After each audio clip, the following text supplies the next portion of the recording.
Hey, what's up, everybody? Welcome. It is Thursday night and another great NLG show coming at you. We are live, I think. Yeah, it looks live. I'm not muted. Live. Live? I don't know. I think so. Well, anyway. So. Live and unmuted. Nice, Cyrus. Thank you. Thank you for helping me here. No problem. Hey, how's everybody? I know, it's weird. I feel like we're off kilter. Because usually if there's four of us, I've got us more centered to the screen. But we have a fifth person coming in about an hour. So I'm not doing that much work to move us around. So I wonder who that could be. I don't know. It's Easter Bunny. I don't know. We don't know. We'll see. So, man, chat room. Good grief, hopping already. Welcome, everybody. I see, let me hold on.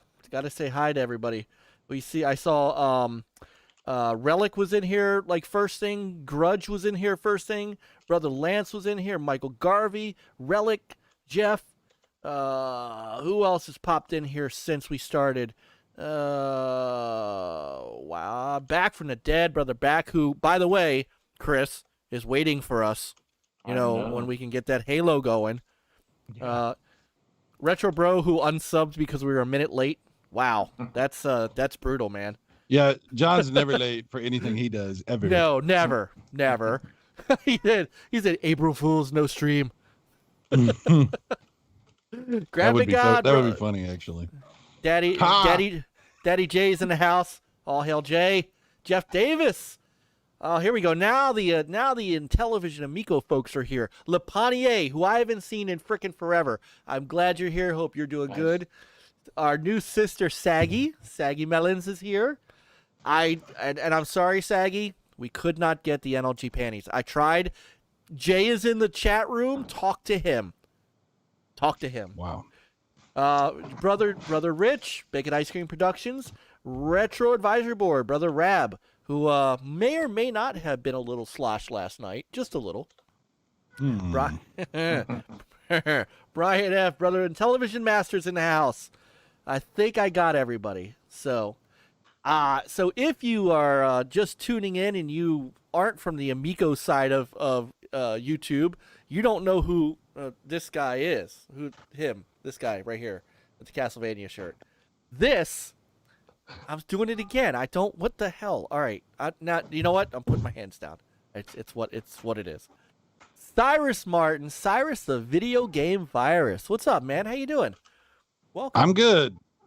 I'm glad to be here. I'm very happy to be here. It's been a long time coming. It has, like, all of what, 3 days? I actually asked you on Wednesday. That's right.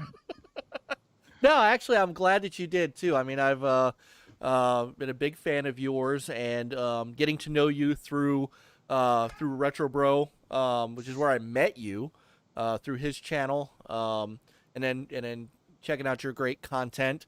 I'm glad to have you. We're gonna talk some games. We're gonna talk some Amico, and want to get to know the real Cyrus Martin. Well, when I was 4 years old, we had a dog named Buttons. No, anyway. I've seen this in Goonies. Keep on going.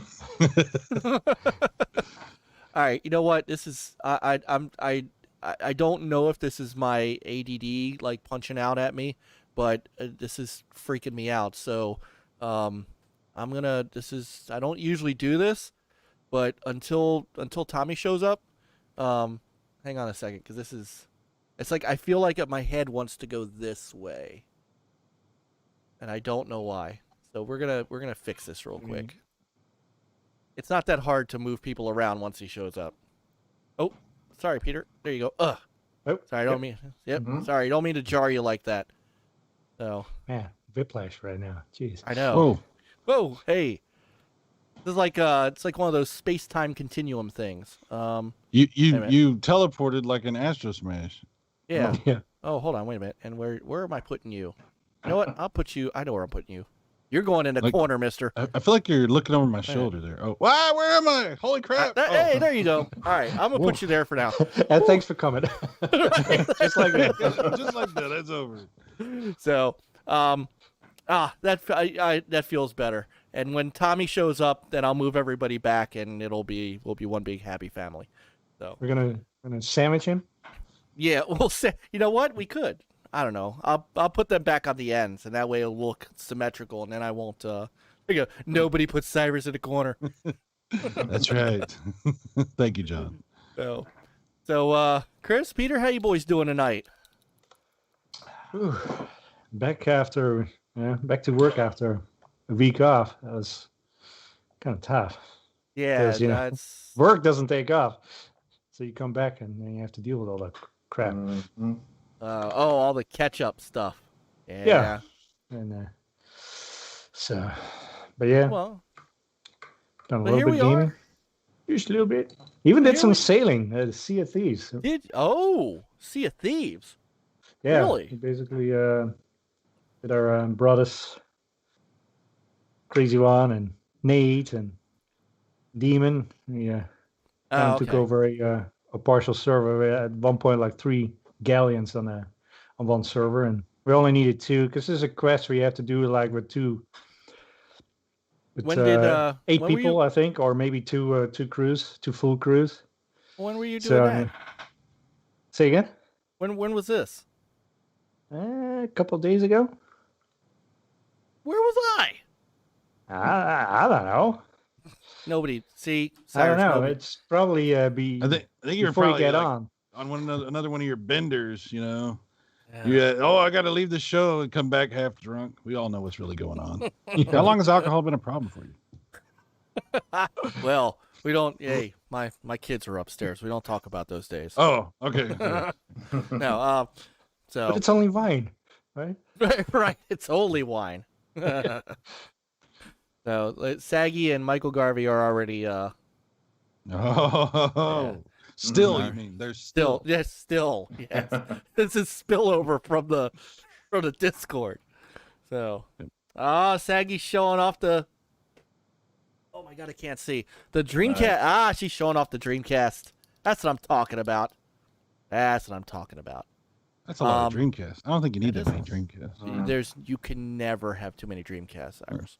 Fair enough. I've got one on the freaking wall. It's stuck to the wall. That's my import, by the way. So when I want to play my Japanese stuff, I pull that off the wall and take it over to the entertainment center. You don't have it Nice. wired up?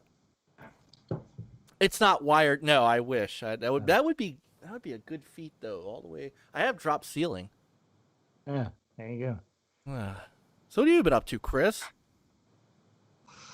Well, as you saw my picture last weekend and doing some remodeling in my master bathroom. Yes, you did. So been busy with that. The wife is making sure I earn my right to keep gaming. So over the weekend, so I downloaded Paradise Lost, the indie game that just came out not so long ago, and definitely enjoyed it. It was short and sweet. And as far as so I got a couple show offs. Like I told you earlier, I just picked up Retron 2 HD Show and tell for time. the Okay. NES and Super NES. So I'll be using this to play my small collection of Super NES and NES games, which will be Very growing nice. over time. And then this just came in today. Master Chief wants it. The Pico Collector 2. Oh. Yeah. So and this got some sports games on there. Some football, basketball, soccer. So I look forward to checking that out. Do y'all all have that Evercade? Does everyone here have that? Yeah, I have. I do not. I have one. I do not. Okay. I try to Almost get got back one, in them. 'cause to- Best Buy had like a fantastic sale at one point. Yeah, For, they did. Really? that loaded, 3 cartridges, and for like I think it was like $80. And I Wow. thought like, should I do it? Should I not do it? And by the time I pulled the trigger, it was the deal was over. Yeah, I don't have one It's either, sad. but it seems like everybody does have one, and I'm like, man, what am I not? What did I miss a meeting? Like, You just got to get with the OEB Pete. Get on that pyramid scheme.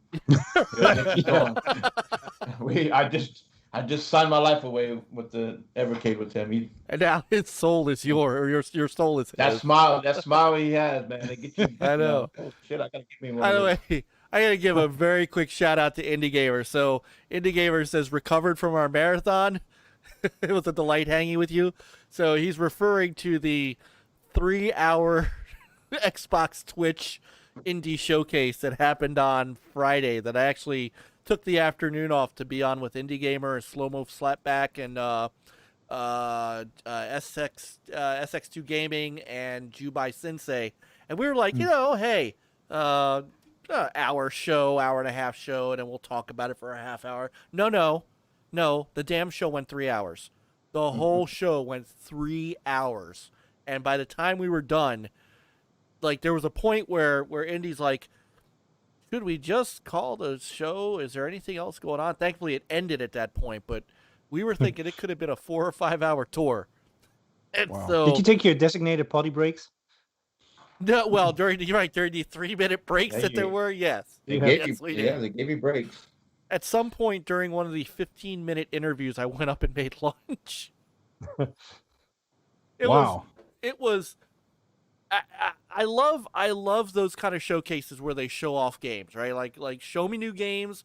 There's a bunch of stuff I'm interested in. One of the big upcoming games that I'm interested in is 12 Minutes. It's this kind of noir kind of game, all set in an apartment with like 3 different timelines, and Willem Dafoe's in it, Daisy Ridley's in it, and I'm like, yeah, this looks awesome. And they interviewed the developer for like 20 minutes, and they showed no footage. It was just like some Twitch streamer I've never heard of that I guess they want to advertise, and this guy, and like we were just falling asleep. It was but there were some great games on that reel too. Some stuff that, if you're an indie game fan, and I know I love them, or Chris likes them, Peter plays some of them. Do you do indie stuff, Cyrus? I'm more into stock car than indie. No, I'm just kidding. I like all kinds of games, over the years, you play a lot of different kinds of indie games, and they become bigger over time, right? Right. I mean, everything from like Fez, Meat Boy, there's tons of them that I've played over the years. What was the one? There was the one that everybody's playing that I can never remember the name of it though. Where you go around, you try to you're like the killer, but you got to pretend like you're not, and everybody's trying to figure out. Among Us. Yes. Among Us, right? Yeah. That game that's only the biggest game in the world. Yeah. Yeah. And my 6-year-old's playing. Yeah, it's funny how that happens with some indie titles, right? Like, because of how things are in the industry now, an indie game can become as big as anything else, and it's just a matter of, the right YouTuber, I guess, doing a stream, and all the kids decide to play that game or whatever, and things blow up. It's kind of crazy. I know, and that's what happens. I mean, that's what happened to Fortnite. That's what happened to PUBG when it. These games you hit it at the right point in time. Because Among Us is not even new. It's like right. a 3-year-old game, and somehow it just took fire, and I don't even know when. That's the crazy part. It just no one does.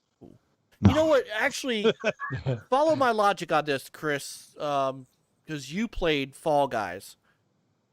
Peter, did you play Fall Guys? Of course. Okay, you played Fall Guys. You didn't play 2 platforms. Okay, follow me out. Did you play Fall Guys, Cyrus? Yeah, I got it on PlayStation. Okay, all right. So, Among Us seemed to start to peak up after Fall Guys sort of plateaued. It's almost like that crowd found Among Us just as another little quirky game that's out there that could be fun and could be multiplayer and is my timeline off? No, I think you're right. It seems like, that the attention of the internet was sort of on one thing. And then, like I said, I don't know exactly what happened with YouTubers or whoever like playing that game, but like, yeah, it started to peter out right as everybody like switched their attention over and was like, hey, Among Us, It seems interesting. It seems like this has happened a couple of times actually. Well, I think that's what happened Fortnite came on and right in the middle of PUBG's like big boom and sapped every bit of energy out of that room. So, all right, well, that's something where it goes like indie gamer saying that some big streamers started streaming Among Us, and when I think around that time I was in Florida visiting my brother, and my nephew and niece, they just sat there and watched some YouTube guy, and got tons of followers. So I gotta start a channel and name it some YouTube guy. That's what I gotta. And it probably blow up, right? Yeah. And the guy was playing a lot of Among Us, and that's the first time I've seen it. And then after that, I kept seeing it everywhere. So it wasn't too long after Fall Guys, and then that was everybody's playing Among Us. What would these games be? This is a great topic I want for a future show. But what would these games be without influencers playing them? What would a Fall Guys, an Among Us, a PUBG? It's one thing we play these, we love these games, we play these games, but where would they be in kind of relevant status if it wasn't for some YouTube guy, right? On a shareware disc. Yeah, people used to make fun of these games. Like it was like they would call them shovelware, and they would say, "Oh, those are indie games. Who gives a crap about if it wasn't AAA, it was like, ooh, what are you doing? Are you sure you know what you're doing playing this game? Like you could be playing. Why are you pretending to like this game when you could be playing, Well, I think it also in the past it was more like about quality too. It could have been more shovelware than it is now. It's like you don't. I mean, there's certain games if they don't say like, "Hey, this is indie game," you have no idea. That's true. Yeah, like indie game, or I mean, whether it's on console or PC, there was tons of games like that. I'm sure, probably more popular on PC, but us peasant console gamers, it wasn't about that stuff. And back then, before all the streamers or influencers, you want to call them now, YouTubers, back then it was, we're on the 360 PS3, and before that it was magazines, forums, and of course you had the gaming media places like IGN, GameSpot, like that's where you learn about a lot of this stuff. Yeah, and NLG, and but now it's all about streamers, it's all about influencers now. That's why you see Xbox, they turn to a lot of these streamers, like Sea of Thieves, right? They went to them to get them to stream Sea of Thieves, and they went up, And they ruined the game.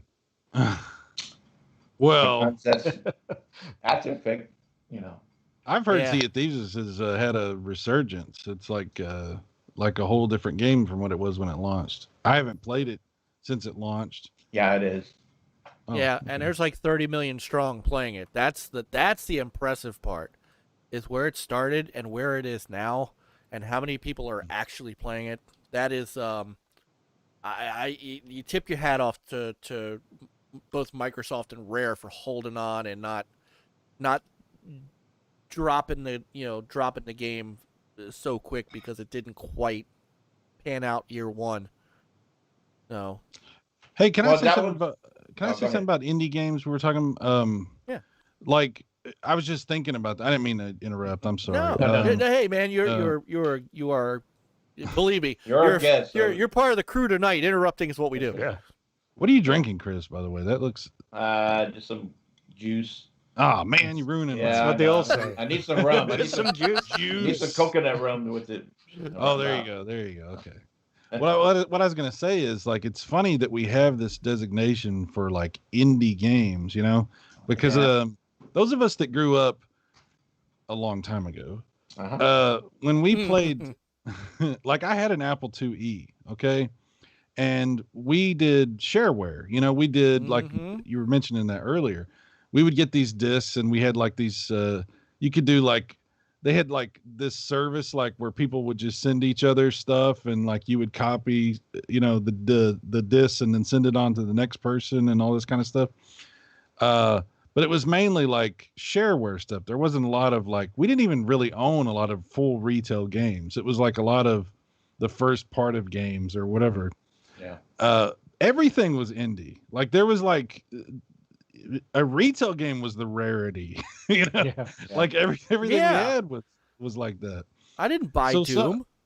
Right. Well, you see what I'm saying? Like it's funny how that changed at some point, you know, where I don't know when it happened to PC game. Maybe it was Steam that did it. I really don't know. I think so. Steam and on the Xbox 360 they didn't call it, they call it a what was it, a arcade, something like that. Like, you know, that's where a lot of the smaller games were at. You know? Right.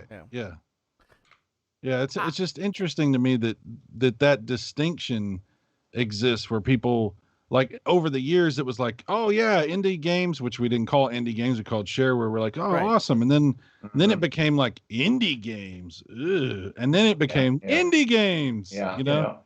Just funny how that happens over time. Well, like PAX came about because it was more for the smaller developers showing off their games, right? And that turned into these are indie games, so go to PAX.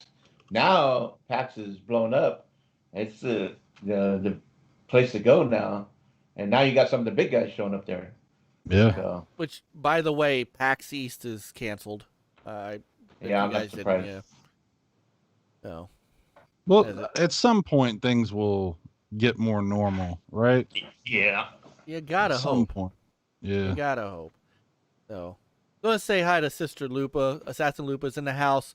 I'm so glad. Once again, I know she's been kind of back in action for the last week, but I'm really, really, really glad to see her kind of back to full strength. She was gaming with us last Friday night. We were both getting our asses shot off in Halo together, but it was great.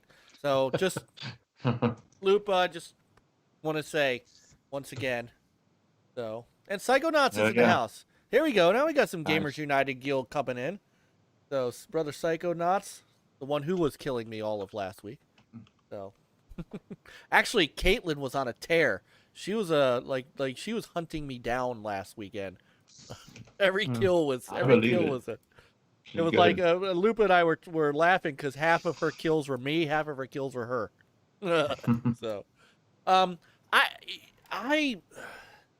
used to work for EB when it was Electronics Boutique. Right after, and actually, I came on board with them from the switch from Games and Gadgets. Remember what? That's how far back I go. They used to be called Games and Gadgets. They always sold games, but I want to say that probably if I were to pick kind of a tipping point, it's when games started to. It was when CD really came about. I think that's when shareware kind of started to fall by the wayside because now developers were able to make bigger, better, badder games, and so games that were shareware like Duke Nukem could turn into these bigger games, and then they could instead of $5.99, I could sell this for $40. And it's interesting you say that because we used to get PC Gamer magazine all the time, and it would always come with the disc, you know.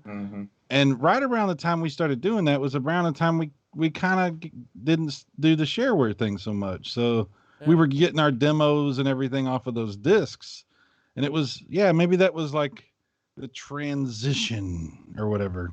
And interesting. You bought your magazines? Oh, you were that guy. Me and my brother were that guy. We We were poor. I'm sorry. Tell me you weren't the guy who would take the disc out of the magazine and leave the magazine in the store. Tell me you weren't that guy. Because we were going through magazines and copying codes, from Nintendo magazines and all that stuff. Well, yeah, everybody. Yeah. Yeah. Oh, good evening, Lady Ventress. Sorry. The worst thing was to go, all right, they have the new PC Gamer, and someone has already stole the disc. Awesome. That was the worst thing. All right, so I got to ask Peter, because we had all this stuff here, and Peter, of course, grew up overseas. What was the shareware? I mean, you were a Commodore guy, so what was the shareware situation like over there? Well, let me say, with my Commodore 64, the only official software I had was Geo, so whatever you call that, So the rest was all share. Yeah. So that's how that went.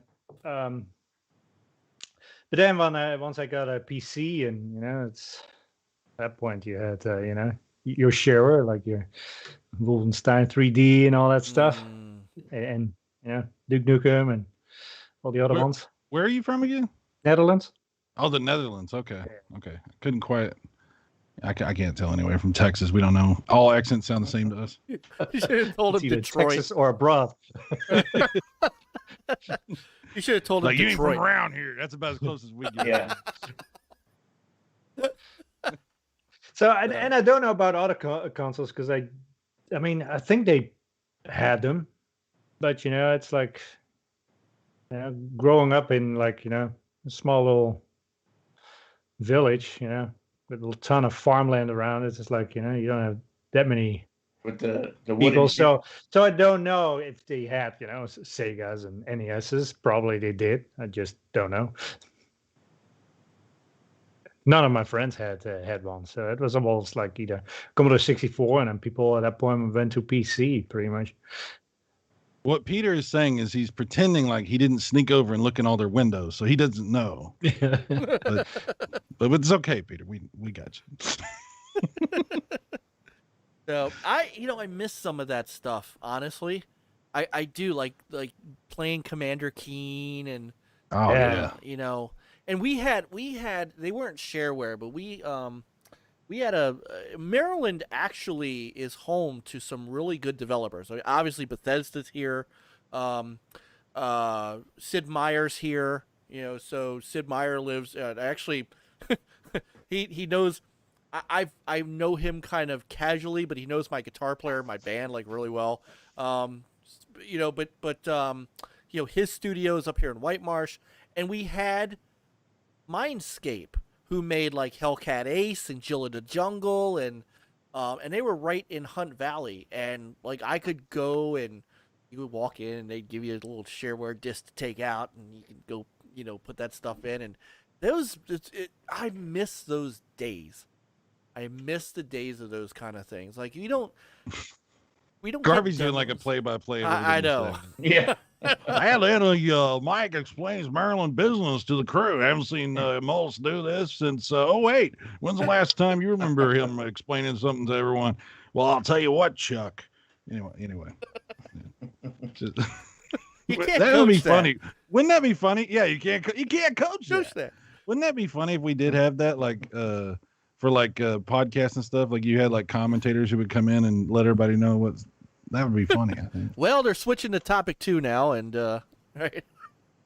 We don't know what's on the docket. Coming up to bat is hands-on with the Amico, and he's on fire. Last 2 or 3 times he brought up a topic. He went 0 for 4. It looks like 0 for 4 on his topics. So that's the last time I had Go Game Go on. Would they be more like exuberant, like for football, like those kind of guys, or would they be more quiet, like golf guys who are like, it's like Mike's getting ready to approach Peter with another topic. We're not sure if he's going to go with a stronger topic this time or stay conservative and play it safe. Peter seems like he's ready for whatever Mullis has to offer this time around, though. So how we know about that? So how about that Zack Snyder cut? Oh no, he went with the wrong time. Yeah. Oh, yeah. He may have overdone it with that one, Jim. You know, he got a little excited, moved in a little too close. I was really hoping he would try for something more in line with what you would do in a situation like this. But I hate to see that. I hate to see a guy overextend himself like that. Anyway. Well, Nice. this Nice. is becoming an awful lot like a Gogamego podcast because we haven't really talked about what's it. Mike explains Zack Snyder's genius to the crew. You know what's really funny? So when I left Amico All Access yesterday, and John had to throw his little nudge at me about Sonic CD, and that stream's coming. I'm telling you, that stream is coming. Yeah. Put another quarter in. All right. Sorry, folks. We have reconnected. I don't know what happened there. So My bad. apparently, Michael Garvey, Zack Snyder came to get me. So Mike needs Mike needs to correct He now in a cut too situation far. like this. All Right. Got cut off. Oh my goodness. Anyway, I'm leaving the show, and John's got to get his little Sonic CD, his effing terrible dig, and everybody was talking. As I left the stream, I went, and so Zack Snyder, and went this way and hit stop, and nobody heard it. Nobody heard it. So Mike explains his mistake. If I would have heard it, I wouldn't have agreed to do this stream. I'll tell you that. It was really only aimed at Garvey, though. Oh, okay. Oh my goodness! All right, Garvey was asleep through half of our show. I don't know. He probably wouldn't have heard anyway. I don't know how he stayed up. I don't know how half of us stayed up for that. So, but Mike needs to correct now in a situation where you want to use a wedge issue. That's great. Yeah. Yeah, Rab had input lag. That was for sure. John says, "See what happens when you start taking jabs at me for Sonic CD?" Yes, my OBS craps out. I'm gonna have to look that up and find out. That's like the second week in a row that's happened. I need to find out what's going on with that, because Garvey. Should happen before we go live, but hey. Yeah, it's weird that you would have problems with OBS after you were talking so much crap about other people having problems with OBS. It's kind of interesting how that happens. It's kind of interesting, but at least I got everybody on the screen. All right, so like the other night when you were doing a wonderful impression of a kung fu movie. So. Oh. Yes, when. It's hard to do that. You have to really work at delaying your voice for like 15 seconds. It's really difficult. It's a trait that not everybody has. I don't. Oh, you did a great job of it. Well, you think I did. And that's the first time anyone's ever said that to me, by the way. All right, so it's 9:38. We really haven't got anything yet. So, welcome to the show, Cyrus. Oh, are we doing? Is this on? Are we live? Yeah, we're live now. Oh, we're actually This is normal. This is where it goes. that first 40 minutes was just a construct. This interview is over. No, I don't know. Mike explains 70s kung fu movies in a crew. Good God. All right, so Cyrus, Yo. tell us all about yourself. So I want to get into kind of, so, we talked about it a little bit with Shareware, but I kind of want to get into how you grew up, growing up gaming, how you got to where you are, and where Cyrus, the video game virus, came from. How did you come up with that? So how did you start? Well, first off, how did you start out in YouTube? Let's start there, and then we'll travel back in time. Okay, that's a good question. I didn't jump, like, where do I start? I got to back up and reel the fishing line back in. Okay. So when I originally signed up with YouTube and all this to be a creator, it was like a long time ago. I'm talking like 2006 or something like that. It was before. It was like when they. Do you remember when YouTube used to have like all these restrictions to where like you could only put like 15-minute clips up, and they didn't have any kind of live streaming, and it was very restrictive. There was several services similar to YouTube, and they all were like, hey, you got to pay. But if you want to do a free thing, okay. But in order to be free, you only get like garbage. You can only do like a tiny little thing and like very low res and all this kind of stuff. Anyway, so I was doing an independent movie in like 2003, 2004. When we were kids. And I decided to use YouTube to put like the trailer for the movie and stuff. So that's how I started to use YouTube, was like crap like that. And years later, some friends of mine started up a website where they were going to do a show, like a weekly, before there was even podcasts. This was like a show that was going to be on YouTube. And so we ended up doing like, I don't know, 50 something episodes of this show, maybe more than that. I can't remember, but I think it was like 50 something episodes. And it was for a website called onemanasylum.com. And there were several of us on there. We would just like do whatever. And the show was called Group Therapy. So basically, like, we would come on and just talk about entertainment stuff or whatever. And we did that for a long time. And then eventually, my buddy who ran the thing decided they were having kids and he wasn't going to be able to do it anymore. So he shut it down. So when he shut it down, I didn't do anything for a couple of years. And then I decided, you know what? I'm going to try something. And so I loaded up my YouTube account, saw, oh yeah, it's got all these things I can do. I'm just going to start a game channel. My name is Cyrus. And I was like, I hate using like a fake name or whatever. I've always just liked to use my name. Some people like that, some people don't. That's fine. But I've always used my name. And I'm like, well, if I use my name, they're going to call me Cyrus the Virus, because since I was in like first grade, everyone has called me Cyrus the Virus. Before there was a Conair. That's so nice. Yeah, it's just always been a thing. It's the first thing people rhyme with Cyrus, so it's the first thing everybody says. Of like, course it does. Cyrus the Virus, baby, whatever. And I was like, yeah, that's going to happen. So I should just embrace that, right? I should just figure out a way to make that part of what I do. And then they can say it. And I'm like, yeah, that's what this is. So this is I was like, I want to talk about video games. So I was like, Video Game Virus. There you go. And just real quick, Peter. Yeah, quick little shout out to 2 new members that joined Retro Advisory Board and Psychonauts 8. Thanks for becoming friends of NLG. You guys rock. Appreciate it. You guys rock. You really do. And Thank in you, fact, gentlemen. yep. If you hold on, that's 8. If you refresh your stream, you will see yourselves down in the description below. And next week, I will get you into the outro video. So, okay, proceed, sir. So Cyrus the Virus. Yeah. So I was like, I'll just call it Video Game Virus.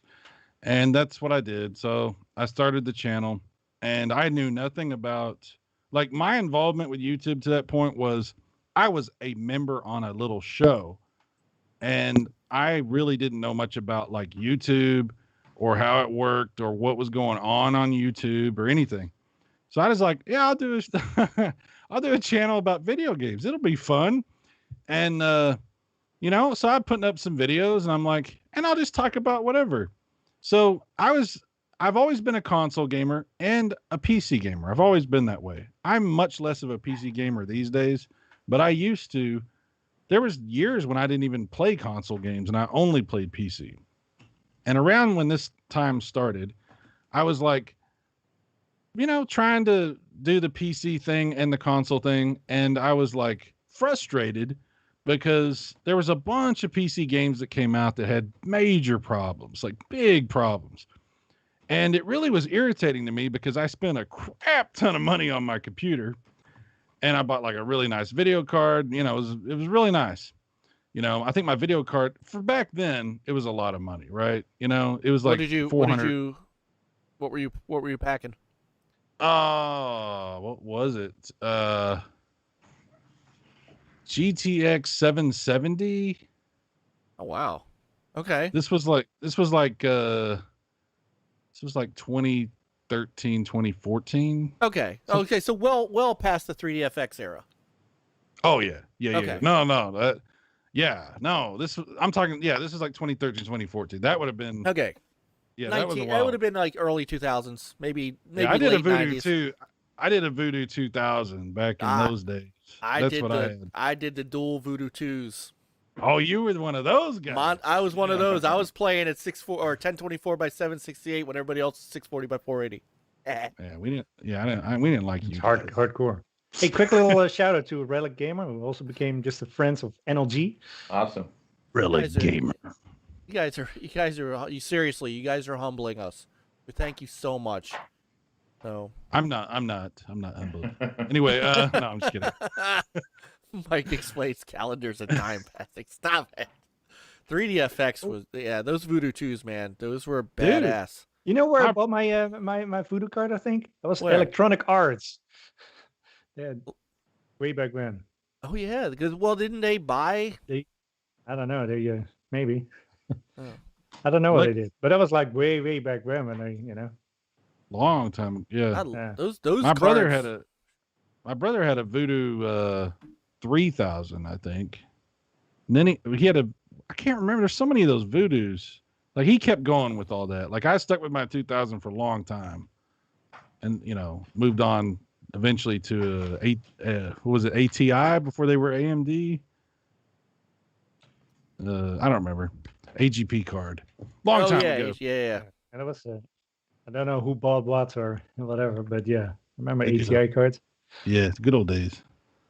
What was I saying? I can't remember what I was saying. Something about. Well, what consoles? You said you did console and PC. So what consoles did you kind of grow up on? Oh well, so when I was a very small child, my mom bought us a computer, which is barely a computer. It was a TRS-80 without anything. It was one of those little tiny microcomputers, that had the little chiclet buttons. Yep. We called them. What did we call them? The Trash 80. Oh, we didn't. We were very happy about our TRS-80, sir. I'll have you know, sir. And then my mom got us like a cassette player for it. That was awesome, right? And then we would sit and look in the back of a magazine and read like 2 pages of code and type it all in. And yeah, that's how I learned how to type. Yes. Yeah, there was no Maven speaking back then. It was here's how I did my nowadays fake... kids don't learn how to type anymore. No. Just download everything from whatever. Touchscreen. That's how I did my fake snafu game. You're right. Yeah, you're right. Because I had an Atari 800, and that's where I had my cassette player. I never had an Atari computer until the past couple years. John Retro Bro sold me a XEGS, which is sitting up there. Oh, and I never had one, man. I always wanted an Atari computer, but my mom refused to buy us an Atari computer because let me go through this. Because of ET? Well, let me go through this. So Radio Shack was local. I lived in a small town. And she was like, we're going to get a TRS-80 because that's local and we can do that. Okay. And my cousin had a TRS-80. So it was like, we'll all have the same thing. We can share, software, knowledge, this kind of stuff. But like for a game console, okay, we were desperate to have an Atari. We were desperate to have a 2600 before it was called a 2600. Right. And my mom was like, no, that will not be happening. She was like, wow. She's like, it needs to be like educational. She's like, I want you guys to learn computer programming and you're going to learn all about computers. That's the big thing. You guys are going to be educated. And then she found out about Intellivision and she was like, Sears. I think she got ours from Sears, I think. Or no. There's a store I'm sure you've never heard of called Western Auto in Texas. And yeah, you never heard of it. It was like Sears, but it was the name of it was Western Auto. They did automotive and and home. I kind of remember something like that. Okay, yeah, they had all like kinds of like everything you would find at like a major department store. They had in this place, right? And they had one in my hometown, and they had Intellivision, and they would let you buy things on consignment, so you could like pay it out, you know. So she bought us Intellivision because they had that there, and she was like, it's educational, and she was like, you're gonna play. She's like, you can play Intellivision, you can play these games, but you're also gonna play these other games. And she brought out the word fun and the dreaded math fun. Math? What's dreaded math? Monkeys I on don't the want sign to. and You know what? I don't know. I don't want to hear it. No, math fun is not fun. It's just math. With the gorilla that jumps in the water when you get the thing wrong. Shut up. Yes, Dad. No, you know what? It wasn't that bad. I just hate math. Like I can't stand math. But she knew that. Anyway, but she tricked me too because she also bought us that blackjack game. Oh, Las Vegas poker and blackjack. Right. But you have to do math to play blackjack. So she tricked me that way. And I didn't figure that out for a long time. But anyway. At the same time, teaching you how to gamble. That's true. Which you have to learn for later in life. It's one of the required skills. Yeah, you don't play a lot of Yahtzee? Yeah, no, we didn't play a lot of Yahtzee. But she didn't make you play that. No, we did play Monopoly. Yeah. So there's that. Teach you how to be ruthless. Forced to beat a bank. Snap that doesn't count. Nobody knows the rules for Monopoly though. Everybody just makes up whatever they think is the rules. House rules, yeah. But anyway, so yeah, Intellivision was our first console, and she paid a lot of money, and the thing burned up on us. Like it only lasted a little while. But she saw what an impact it was having, and she went and bought another one. So she paid for 2 Intellivisions in like 1982 or whenever it was she bought this for us. So we had Intellivision for many years, like maybe until probably like 86 before I got another console. And that was finally we got a 2600. But so we were behind. We were always behind on whatever the new thing was, you know. So we had a 2600 for a while because that was at a garage sale. And, you know, we were poor.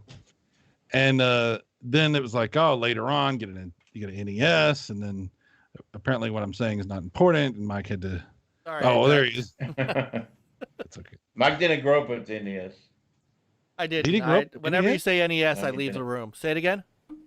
Wow. Yeah. Really? Yeah. What happened? I had a Genesis. Neither did Peter. No. I want to know, like, what happened? I asked for one for Hanukkah, and my father brought home a Genesis. Well, what are you gonna do? Right. Yes, you bring home a Genesis. Whoa. Yeah. Right. You know what? Good. That's nice. Your dad's a good dude. I liked him. Yeah, you'd be like, oh well, okay, I guess we'll make do with the Genesis. Right. Hey, but I told this story. I was pissed because I wanted an NES. I was mad because I didn't. What is this Genesis thing? Right. What are these things on the back of the box? What's up with this wolf guy? Till I played Altered Beast, and then I was like, well, I don't want an NES anymore.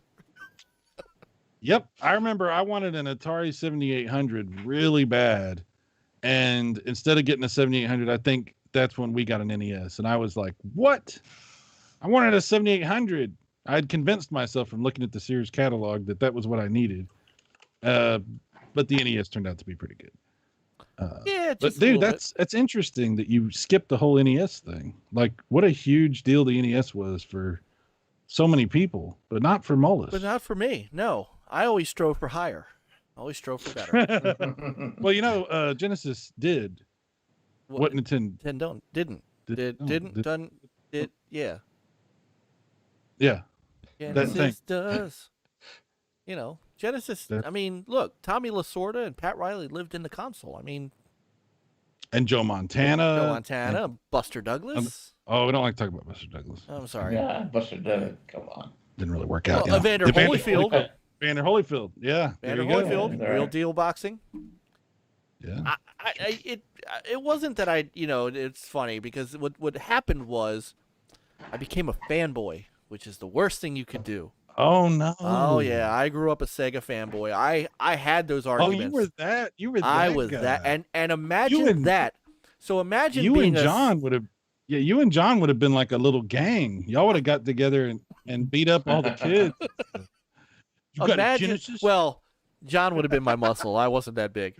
But imagine a Sega guy working at Electronics Boutique when Street Fighter II came out for the SNES. Ooh. And having to deal with that. Oh, dude. What was that like? That was hell. It was a year, wasn't it? Until Mortal Kombat came out. And then it was other... Retribution, baby. And dude, because we wanted green blood, right? Honestly, that was the much sweeter situation right there. Let's see, hold on. So OEB Pete says you're still a fanboy, Mike. LOL. Yeah, okay, maybe guilty as charged when it comes to Sega. I can't lie. I am an OEB fanboy. I am an OEB fanboy. You damn right I am. Let's be honest. Who is? Oh, welcome, Rarez. I'm hoping it. Rerez. Welcome. I believe we have a new person in the chat. Yeah. Oh, welcome to the show. Enjoy. Yay. Hang out. And Rerez next to him on the bus. The YouTuber Rerez, the dude that does all the stuff. Is it that YouTube guy? If it's that same dude, then yeah. I don't know. Did he come to see you? Maybe. No. I am far less significant than the Mullis. Oh no. Far less significant. Nobody likes me. This is next level gaming. I am like first, third, like level gaming. You're the virus. You're the virus. Like retro level gaming. Right. So welcome. Wait a minute. Was that a shot at retro? That was a shot at retro. Oh wow. Okay. So Indie Gamer says he has a check mark. So I didn't even realize it. So welcome. It's a pleasure to have you, Rerez. It really is. And hope you enjoy. We got a great chat room. A bunch of great gamers in there, except for Michael Garvey. But other than that, oh, he's Canadian. So Pete knows. All right. So anyway, so you grew up. So to finish the story, I actually did not get into Nintendo until the N64. What? The N64, dude. I was Genesis. I get it because you were hardcore. I get it. Oh, somebody has just pinged me. Hold, please. Hold for the president. What? The number you have reached has just been disconnected. Hold on. We're sorry. Yeah. The number you have reached not in service at this time. We could not reach the number you dialed because your fingers are too fat. Please smash the pad with your palm now to request a special dialing wand. That's from The Simpsons, right? Isn't that from The Simpsons? I think it is. Let's see. All right. Well, now I got to move everything back over. Do we see? Nope, not yet. All right, hang on. It's like I was just kidding. Yeah, April Fools. It was like I was just joking. Whoa. Oh, I don't know what's happening. Hang on. Now. Oh, I don't know what's going on here. I don't know. We don't know what's going on here anymore. It's pandemonium. Tallarico. What is going on? Hold on, let me get him. See, now I got to mess with all the windows again. Hold on. See, I knew this was this was a good idea though, because should have kept before you showed up, Tommy. We were all like squished to the left side of the room, and I couldn't handle it. It was just not good. So hold on 1 second. I'm gonna move everybody back to where they're supposed to be, and I'm gonna bring you in, because this won't take but a second. So don't get sick, Cy. Ooh. Oh, okay, there you go. Oh man. Ooh. You move too fast. I can't deal with it. Oh my goodness. All right, Chris, where are you? This isn't too bad. 960. See, you're easy. Peter, put you back in your spot. All right. And then Tommy's like, he's like, what the hell's going on? And nobody wanted a Tommy sandwich, so we put you at the end. I can't hear Tommy. Can you hear Tommy? I can't hear him either. Are you muted, sir? I think he might have the mute on. Let's see. You need some kind of music for like moments like this. Yeah. Oh, I have I have music for this. Yeah, you gotta have his intro song, like retro wrestling, Retromania. Big shout out. There he is. There he is. Okay. Thank you. Am I breaking up? Is it choppy or? No, you look but it's It funny. has like a J.J. Abrams thing going on. For a Yeah, second. you got the God rays, the Star Trek God rays behind you. I have always wanted to know what. No. You're all good. You ran him off. Way to go, Mullis. This is how it ends. This is how it ends. Well, it is still 7 o'clock there, so it's still light out. What is he? Now he's doing push-ups. Hold on. He's bringing it. Oh, he's bringing the puppy. Oh, Oh, who is that? Who is? It's is Houdini. It's Houdini. Houdini? Yeah, you've not seen his dog before? No. Oh, that is the cutest. That is the Typically, cutest he puppy. locks him up in a box. It's a and he mini never comes husky. out in time. All How right, are you? so we're here. We're rocking Yeah. and rolling. Yes, So, Tommy, sir. My brother from an Italian mother. How you doing? Did you see my my tweet I just sent out, Cyrus? Probably not. You were on the show, but I said, come and join me and NLG Gaming and Cyrus, and me and Cyrus are going to have a lot of math fun. How dare you? Well, you can do that. That's fine. How can you not like me and my brother used right? to play math fun all the time. I just don't Right? like math, Tommy. It has nothing to I do with know. math. It has nothing to do with that specific game. I'm sure that's the most fun math will ever be. Yes, there But- he is. And Shifty eye there's dealer the real man. math fun. There's Yeah. the real math fun. Nice. Yeah. Oh, Hello to everybody in the chat. I saw Rerez drop in. Is yes. that Shane? Oh my Ooh, God. Infinite with another super chat. Infinite. Infinite. Our financier. Yeah, guys- these are. You guys ever watch Rerez's stuff? It's actually really good. I So just subbed him. So yeah, check him out. look, I'm a man that doesn't lie. I actually did not heard of him before, but I am What? I Hey, apologize, Rerez, but I am YouTube is checking huge. you out now. Meet new people Yeah, every they day. were.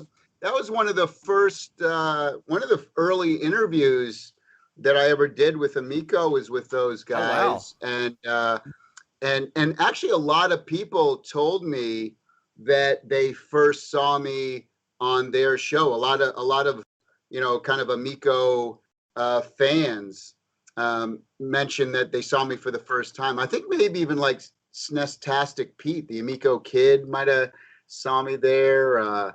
Maybe even Relic. He does a bad games show. Okay. What? Okay, so I want everybody to see this. Yeah.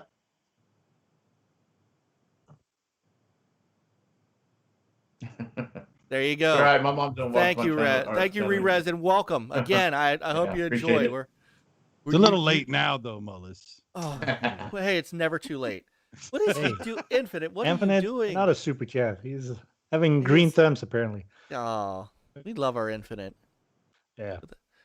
So Tommy, Oh, how hey, you doing, man? Tommy, real quick.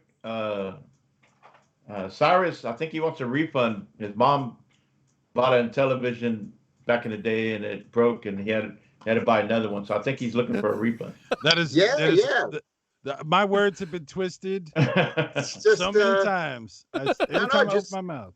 Just send in 20 box tops of Kool-Aid and 14 Campbell's soup labels, and we'll get you hooked up. There you go. So basically, whatever I ate at lunch is what you're saying. So how's it going today? You look a little. I'm a little tired. Yeah. A little tired.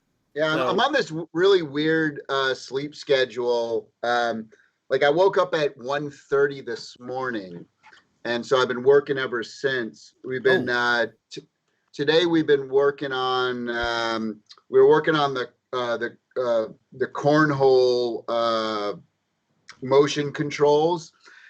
and the Farkle dice rolling. Just Okay. Little certain tweaks here and there. How can we make it more fun? How can we make it more, sometimes when you're doing a lot of like the motion control stuff, for example. Oh, and pool. I was working on the pool controls as well. Because a lot of times when you're doing this stuff, and it's kind of funny, people say, "Oh, there's lag in the controller." Actually, like one of the things, it's actually the opposite, where some of this stuff is too quick.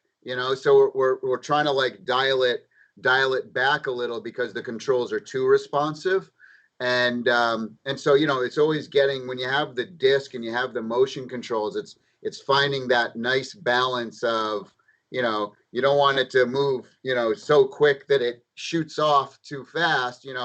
Okay, if I'm throwing my arm like this, how fast is too far off the board for cornhole, for example, right? Or how much, how hard is too hard for the pool stick to hit the ball, or to hit the cue ball or whatever. So we were kind of dialing a little bit of that back because it was being too responsive. That was kind of funny. No, serious talk. We love you too, Infinite.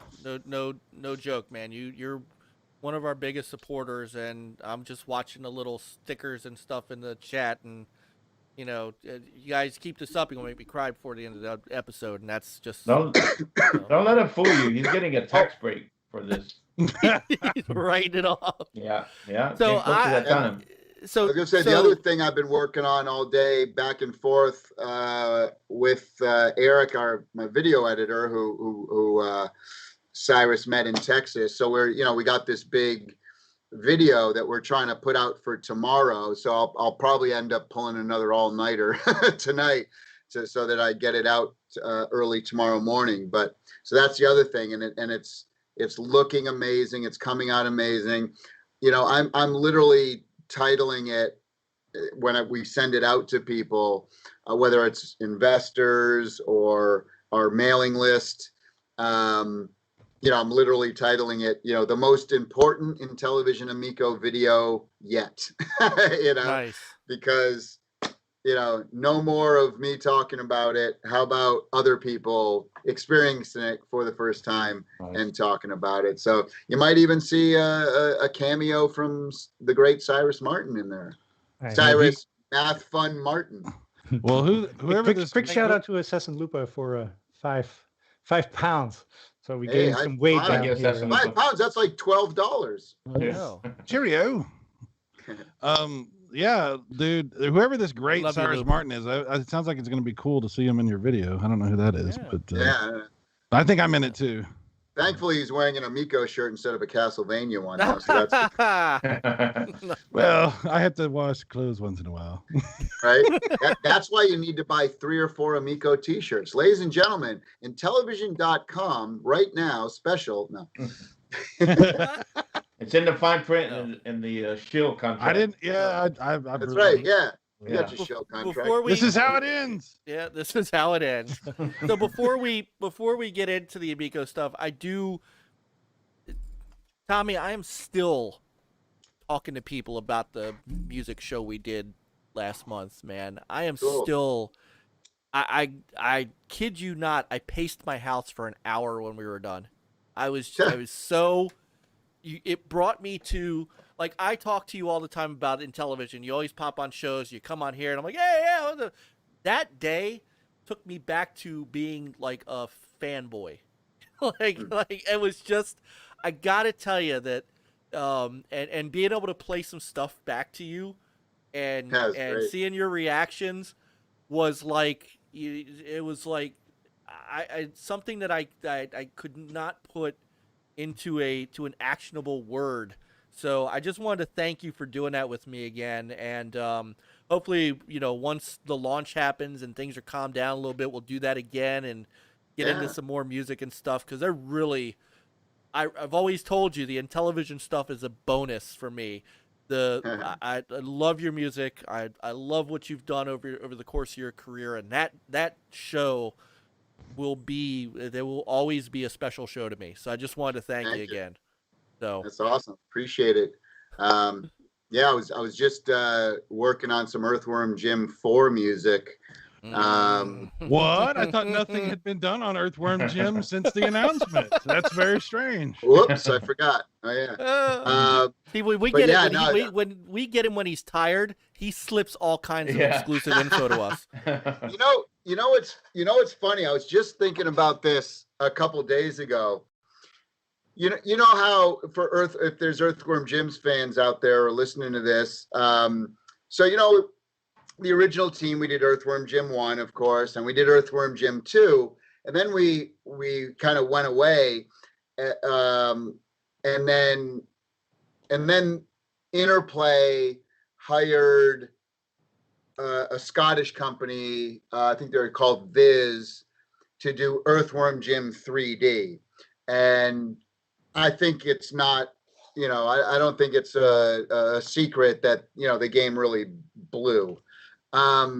It sucked, right? And so I was thinking about it today, and a very kind of earthwormy Jim thing to do would be, why don't I just call it Earthworm Jim 3 for real this time? Release the Tommy cut. Release the Tommy cut. Tommy cut. Yeah, this Tallarico cut. Yeah. So I don't know. I was thinking, we refer to it as Earthworm Jim 4 right now, but we were thinking maybe we call it Earthworm Jim 4D or something. I don't know. But 3.5. That would be funny. Earthworm Jim 3 for reals this time. Yeah. You got to say for reals. Yeah, for reals with a Z, boomer. All right, With Peter. Z, He's at it again, Peter. You got to read this one too, so Tommy can hear it. Yeah, this is specifically there's a super chat from Infinite, and he said what Lupa said pretty much sums it up. Plus, we got Tommy on who liked my Twitter reply. How much does one have to pay for a follow, Tommy? You mean? Oh, let me check a Twitter follow. Twitter. Hold on. Yeah, he is.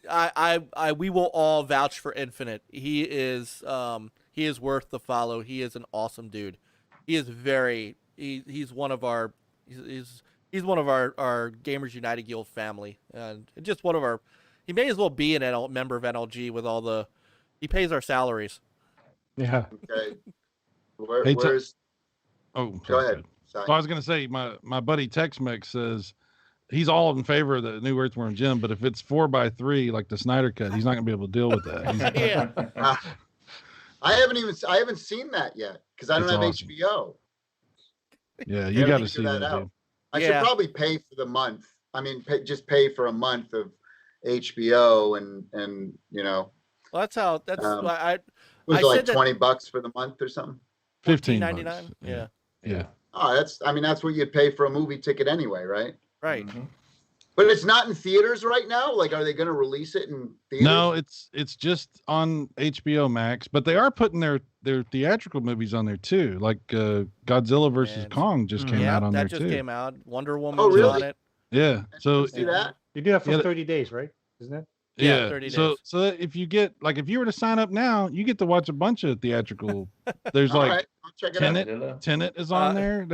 There's several. I haven't seen the new Wonder Woman though. I hear that blows. Yeah, so the did new I. one. Yeah. And hang on, because there's another super chat just for you, Tommy. Okay, what's it say? How much does one have to pay for Tommy to say that this is Tommy freaking Tallarico and this is NLG? So what do you want me to say? This is Tommy freaking Tallarico and this is NLG. Okay. This is Tommy freaking Tallarico and this is NL freaking G. There we go. There you go. You got it. That's going into our intro. Yeah. So it was really funny because Cyrus, because I said I wasn't gonna get it, and then I was like, all right, I'll watch the damn thing. So I went to my wife and said, I'm thinking of getting HBO Max for a month so I can see the Snyder cut. She goes, oh, I already got HBO Max. The kids wanted to watch Tom and Jerry, so I ordered it. I said, the hell you did, woman.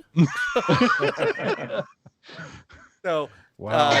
She had gotten it, so I got a chance to watch the Snyder cut too, and I'll give my thoughts on it at some point. The only thing, Tommy, is it's really long. That's the only thing, and I know you're really busy. But long's good. I mean, yeah, I wouldn't start watching it tonight, but no, I'm okay with long as it's good. I don't care. It could be 6 hours as long as it's good. And shit, I mean, you start watching season 1 of Stranger Things, and then you just lost a whole weekend. It's like, what happened? I just turned this on like an hour ago, and it's like it's Sunday night already. It's funny you say that because it kind of feels like binging a show, watching the Snyder Cut, right? Yeah. Well, I mean, I watched The Irishman, and that was pretty cool, and that was like 4 hours or something. Yeah. So I don't mind. Cool. Yeah.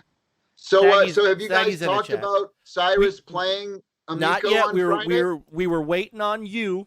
We actually spent an hour talking about just nothing. Actually, math fun. Yeah. No, we got into Cyrus's gaming history and how his young child doing televisions, and what a great mom.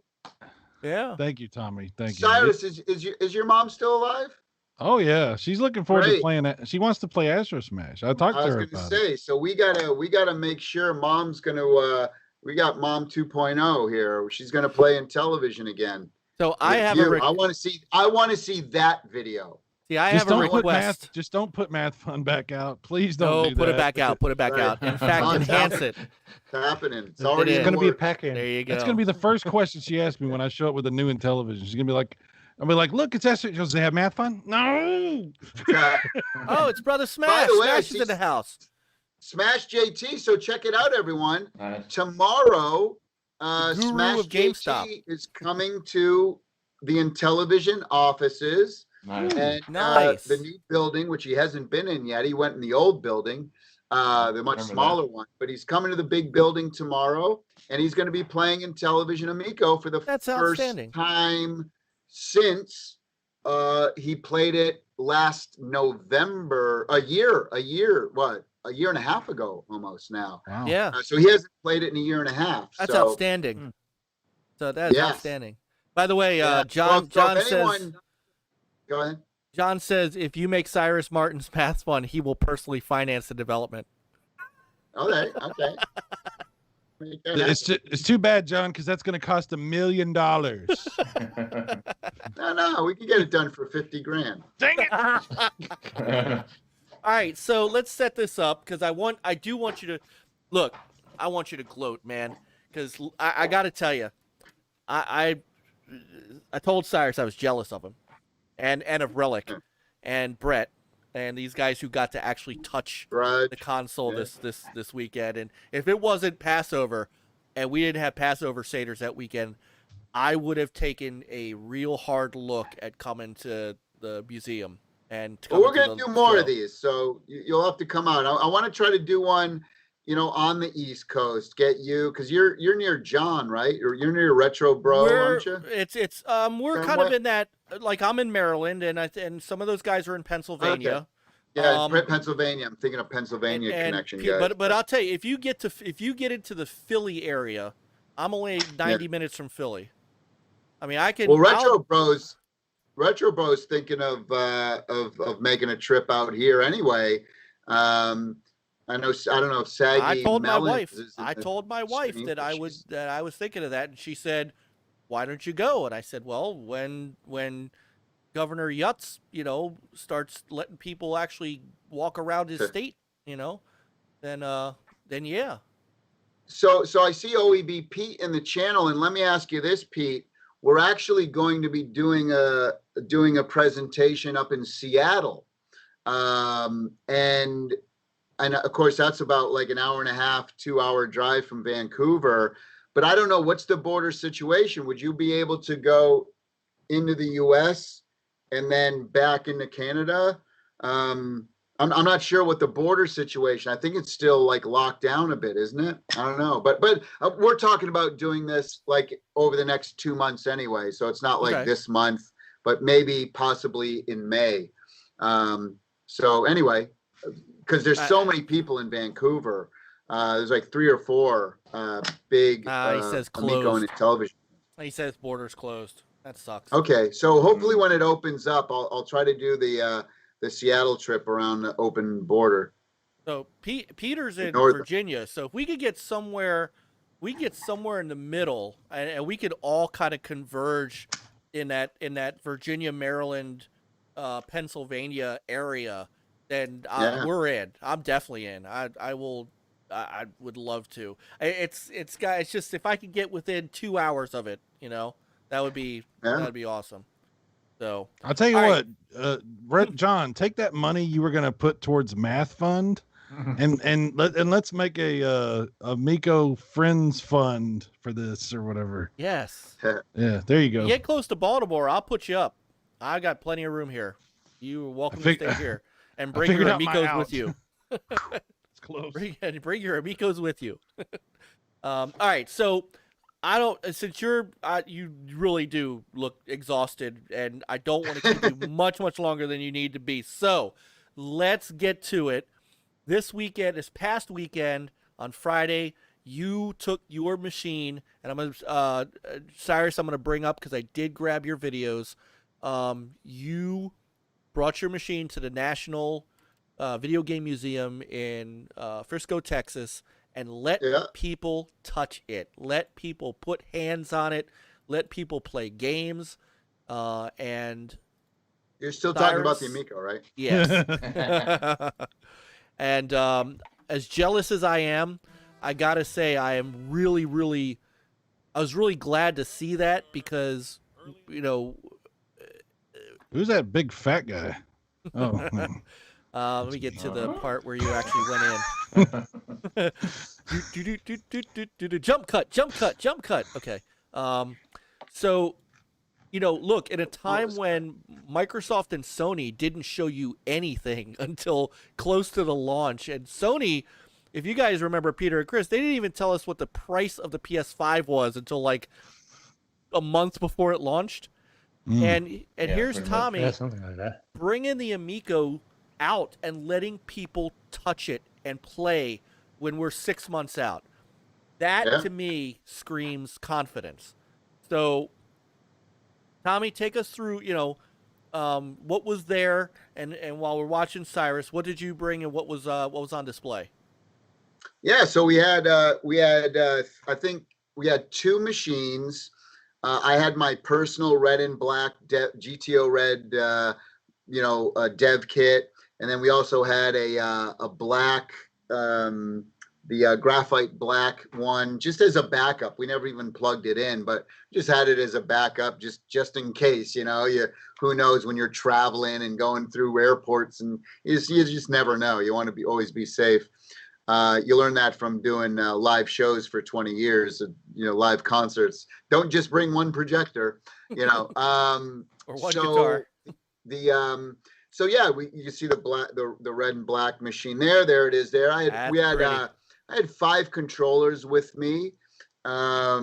We also had the little suction cups and the buttons and the disc that you can put on the mobile phones, which Cyrus saw. I kind of put them on there for him. The other thing too, Cyrus, one thing I forgot to do, I was thinking about it yesterday, was you can also put those buttons on the Intellivision Amico controller screen as well. So for something like Rigid Force Redux, like there it is right there, Rigid Force, if for some reason you didn't want to use the screen to hit the the fire button, and there's no reason why you shouldn't, but if for some reason you want to, you can actually put one of those buttons right on the Amico controller and have a button on the screen that you can keep hitting anyway. But look at that, look at how the entire screen, that, my friends, is the biggest video game button in the world. I want to go back to that. It's a big square, you can hit it anywhere, and it's a lot quicker than pressing a button down and waiting for the button to come back up, and then pressing the button down again and then waiting for it to come back up. It's so responsive, again, overly responsive. And look at playing a game like this. Look how quick this game is. And look at how you're using the disc, though. You can't do that with a D-pad. You can't do that with an analog stick. You can see the motions, the way. And that was one of the things that I think Cyrus I've heard him talk about a couple of times when he's been interviewed about it. He says, you just can't until you play the games and use the disc, the way the disc spins, but also you have to press it down. And also there's pressure points, right? Yeah. So you can spin the disc and not be pressing it down, And so I think, and like Cyrus has said, all these dopey morons who we're not talking about them tonight. Tonight is celebration night. But talking about there's lag, and they just, like Cyrus said, it's like they don't even understand what they're talking about, because of the way it presses down and the way the motion happens. So it's funny. They literally think that, Cyrus is lying and people are lying. It is really cool though. It's and maybe Cyrus can talk a little bit about that, because it's not, it's not just like a D-pad. Right. See, Tommy, you have been trying, and I've said this before, you've been trying to tell people. You've been trying to get this through to us. You can't. But when you say dopey, you're probably talking about me, because I couldn't understand this until I played with the controller, because you try to explain, and when we had that white controller out and we were testing it, running through the different test modes, I was looking at it and I could see as I pressed, the little bars went up, so it was indicating the pressure, different levels of pressure, and I was like, but it didn't click with me until I started to play, especially when I was playing skiing, because then I realized, the pressure is multiple layers of sensitivity, and depending on what game and how it's implemented, that pressure will affect when the game recognizes the responses, like how it recognizes, like, is it you put a little bit of pressure in the middle of that pad and then rock your thumb back and forth for skiing, and it's like an analog experience. It's very analog. And again, and what you'll find too, I don't know if you found this with skiing, but also what you'll do is you'll take your thumb off the disc a little bit so that it doesn't touch anymore. The skier's still going straight, and then you'll slide your thumb, even though it's still not touching, but you want to slide it a little bit more and then press it down. And so again, what might look like, I'm pressing the disc and nothing's happening, they're actually not touching the board. And so, Tommy, the thing is, I think there's a lot of people that probably won't get it until they play it. Yeah, I've been saying that for 2 years too. It's because what you've done with the controller is very unique. There's nothing like that. I haven't, not even the old school Intellivision controllers like that. It's very unique. That's the first thing that I asked Brett when he was on yesterday. I said, people had talked about, Tommy had talked about this controller being revolutionary, and I said, does that fit, now that you've touched it, does that fit what you feel about the controller? And he said, there's nothing like it that he's played. And that's, being able to do, and of course, as we all know, nobody played an original Intellivision controller like that. No one held it like that. You couldn't. You ended up with Intellivision claw because you had to hold it upright. So being able to hold it like Nintendo / Genesis controller, or holding it upright like an old school Intellivision controller gives it a lot of flexibility and appeal. So then the next question becomes, what do you do with the LCD to make it unlike everything else that you're doing? Obviously in a game like Rigid Force, you're shooting. You can't do much else. But if I could jump in, please. The Hot Wheels game, Tommy, that game makes use of the screen, because like when you're playing it, use one button to go faster and one button to slow down. So you're all on the same track moving like Hot Wheels cars, right? but you can slow down and speed up, but you're trying to hit each other. And if you get hit and you get knocked out of the game, you would think, oh, I'm out, but you're not out, because on the controller on the screen, it gives you 4 options, or was it 3 options or 4 options? I can't remember. Three options.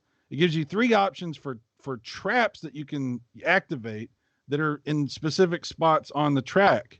So if somebody's trying to, like, if somebody knocks you out and you're like, I want to get them back, well, do you wait till you think they're about to get to that trap and you press the thing on the screen for that trap and it activates. And if you time it right, you can knock people out that way. So different games have different kind of functionality that way. Cool. I remember Tommy talking about that a while back. And it was great to hear. Oh, go ahead, Chris. Sorry. Real quick on the Cyrus. The kids, other kids there.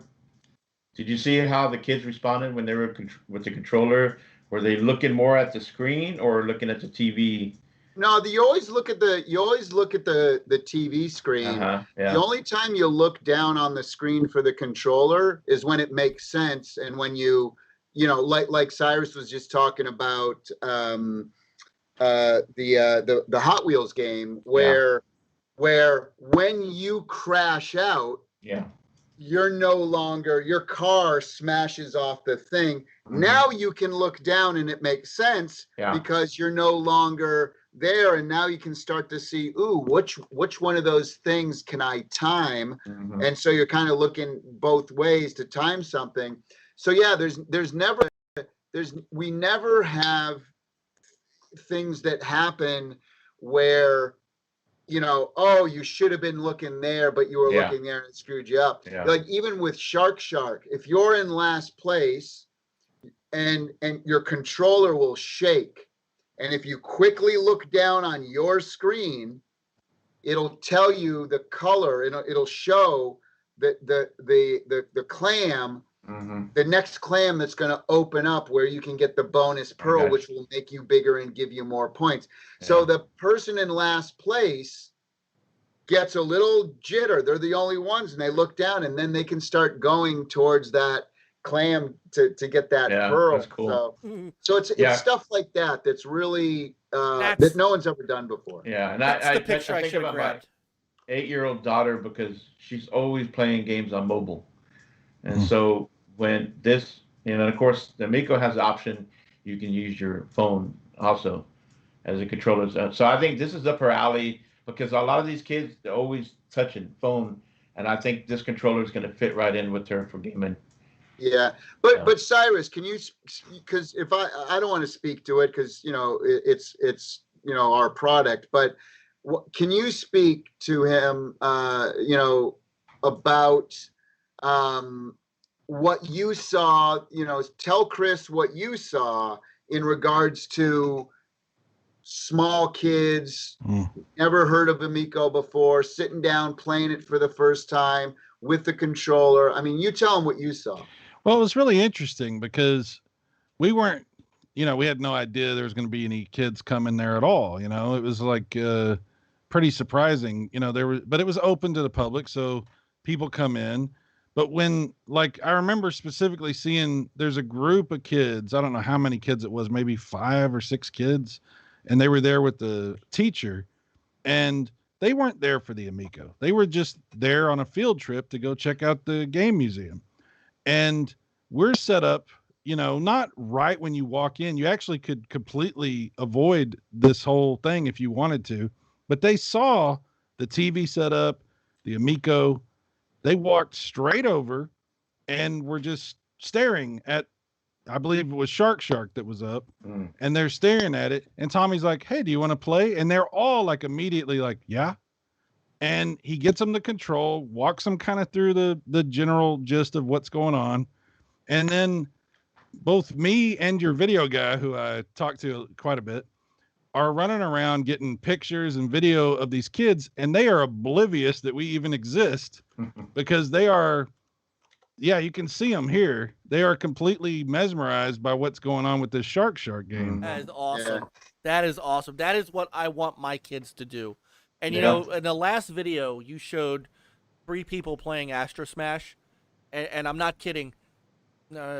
I picture me and my oldest Jacob and my middle child Seth playing Astro Smash together, and that would be my greatest.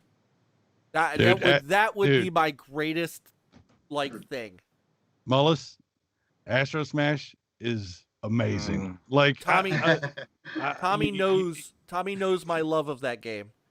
Yeah, he knows my love of that game, and the fact that I still can't get over the fact it's the pack-in. That is an amazing. I'm telling you, the pack-in, skiing's a pack-in. Yeah. That's another great one that we could have easily charged $10-15 for if we wanted to. Astro Smash, Cornhole, Farkle. I mean, it really is. The pack-in games, you're getting more than $60 worth, but let's just call it $60 worth for sure. Yeah, you definitely. Oh, definitely. Dude, all the additions to Astro Smash, like obviously the music and the graphics and all that, but multiplayer Astro Smash with boss battles where like you help each other in ways that I didn't understand until we're playing it. And Tommy's like, "Oh yeah, you got the shield. Watch this. We can all hide under the same shield, and it protects everybody." And I was like, "Oh, interesting." So you're not fighting each other for the power-ups. You're trying to help each other get the power-ups because all the power-ups help everybody else. It's very, very well thought out. One thing I wanted to add: these pictures that you're seeing now, these close-ups, you see the purple machine, you see a red machine, a black machine. So just so everybody's aware too, I forgot we had a purple one there too. Just so everyone's aware, these aren't the final plastics, final colors, this and that. These are just our dev kits that we've been cranking out since last year. And so again, these aren't final anything, but even those, they still kind of look pretty cool. But those aren't the finished models. I love the Running Man on the button. I just noticed that. Isn't that cool? Here, let me back up. Here, I'll back up. Yeah, Running Man on the power button, right? Well, since you mentioned that, I don't know if there's a shot of it where I have the controller and you can see the Running Man, and I think I took a picture of it where it was trying to. Oh, there it is. That's animated. The little Running Man is animated in that. Yeah. So it's not just like still pictures on the screen. Like these screens are legit. Oh, Relic, stop, Relic, stop. You guys got to stop. You guys got to stop making me jump. I'm going to start to itch. I'm going to start to, you guys, that is anything, like I will shove my kids out of the way. No, we're playing this first. Yeah. Get off the box. We're playing this first, or you're going to your room. Oh, they'll want it. They'll want to play it. They'll want to play that one too. I showed Seth Astro Smash several times, and he's very interested in it. So that's the game that's the one that's gonna make me that's gonna make me emotional that my kids and I are gonna play. So, right. By the way, I showed this to my mother, and she said one thing. She said, "So your little Tommy friend, tell him to tell him to remake Ladybug." That was her. That was her game. I mean, we don't have the license for that one, but that would be a good one to remake for sure. That's the one game that my mother of all people flipped the score on a ColecoVision. Yeah. Oh wow. So, yep. She loved that game. So I saw it in Brett's video, and I don't know, Cyrus, if you were able to get a shot of it, but we finally also got to see what you were talking about, Tommy, when the console lit up itself, the LEDs on the console. Where I was watching him play Moon Patrol, and as a real treacherous jump was coming, or as aliens were coming, that thing started to light up. I thought it would. If you put rumble in it, it might have rumbled off the table. But the lighting on it just started lighting up like it was like Danger Will Robinson, and that's really cool. So what? Other than that, what other things are you putting into the first batch of games that are going to take advantage of that? Yeah. So one of the things that I demoed, and I don't think anyone even got it on camera, but I don't know if you remember this, Cyrus, if I was showing you or if you were in the bunch of people I was showing, but even in Moon Patrol, you can go into and you can change the skins and stuff on your buggy. You know, as you unlock new levels in the game, you'll be able to get new skins. And so even like when you change, even something as simple as you're in the skin screen and your vehicle is blue, right? And then you use the disc and you hit it over to the red one, and the console, boom, turns red. And then you go to the pink one, boom, it turns pink. You go to the green one, boom, it turns green. So just even little simple touches like that, where, you know, when you're scrolling through to get your color, it's so cool. Nice. And of course, you know, one of the things we didn't show, again, the lighting is kind of the last thing that we work on in the games. Unless it's like part of the gameplay, like say a bomb squad or whatever. But when it's stuff that's just, you know, we're putting in, yeah, you know, there's lighting up, you know, those particular things, danger, danger, danger, red, boom, boom, boom, boom, boom. But we don't even right now, we were just working on the fade out for those lights. Because right now in the demo you saw on Brett's thing, they cut off instantly. Bap, it stops. And so, you know, we're just doing a little bit of a fade because it gives it a really nice touch. But let me see what I'm trying to think of. You know, in skiing, boop, boop, boop, bee. You know, so it's like, you know, so it's like red, yellow, green, go, boom, you know, and you're off. That's cool. All sorts of stuff like that, you know. That's cool. Let me see. And Let me Cyrus, say, you know, in cornhole, if you win, or in shark, you know, when you win, you know, it'll go into, you know, a celebration. You might see fireworks on screen, but all the LED lights are playing a fireworks display as well underneath, you know. And keep in mind too, your controllers. I think Cyrus, I'd love for you to talk about. I was just about to ask him. Yeah, what your thought was. Because again, people are like, oh, it's LED. It's just like some add-on thing. I'm telling you, within a couple of minutes, and we've seen this you know, I've seen hundreds of people have this reaction. But again, I want to get Cyrus's honest opinion. Okay. What you find is the fact that your controller color matches your color, whether it's you're playing Dyna Blaster or skiing or whatever, or, you know, Missile Command. That is so cool, because you're like, who's the green guy?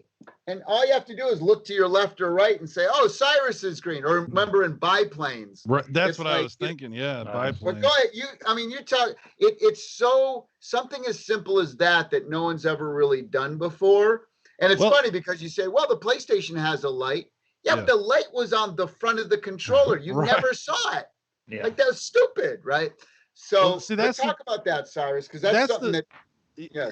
This is an interesting aspect to the controller, because I think that there's some people that think that the lights are just like a add-on. It's like, ooh, it's bedazzled, you know, like it serves no purpose. It's just something there for like fluff or whatever. But these things are in every, like, here's an Xbox controller. Yeah. They have the little light up here that lights up depending on if it's first player. There's one for second player, you know. The PlayStation has the light on the front, like you said, that nobody can see.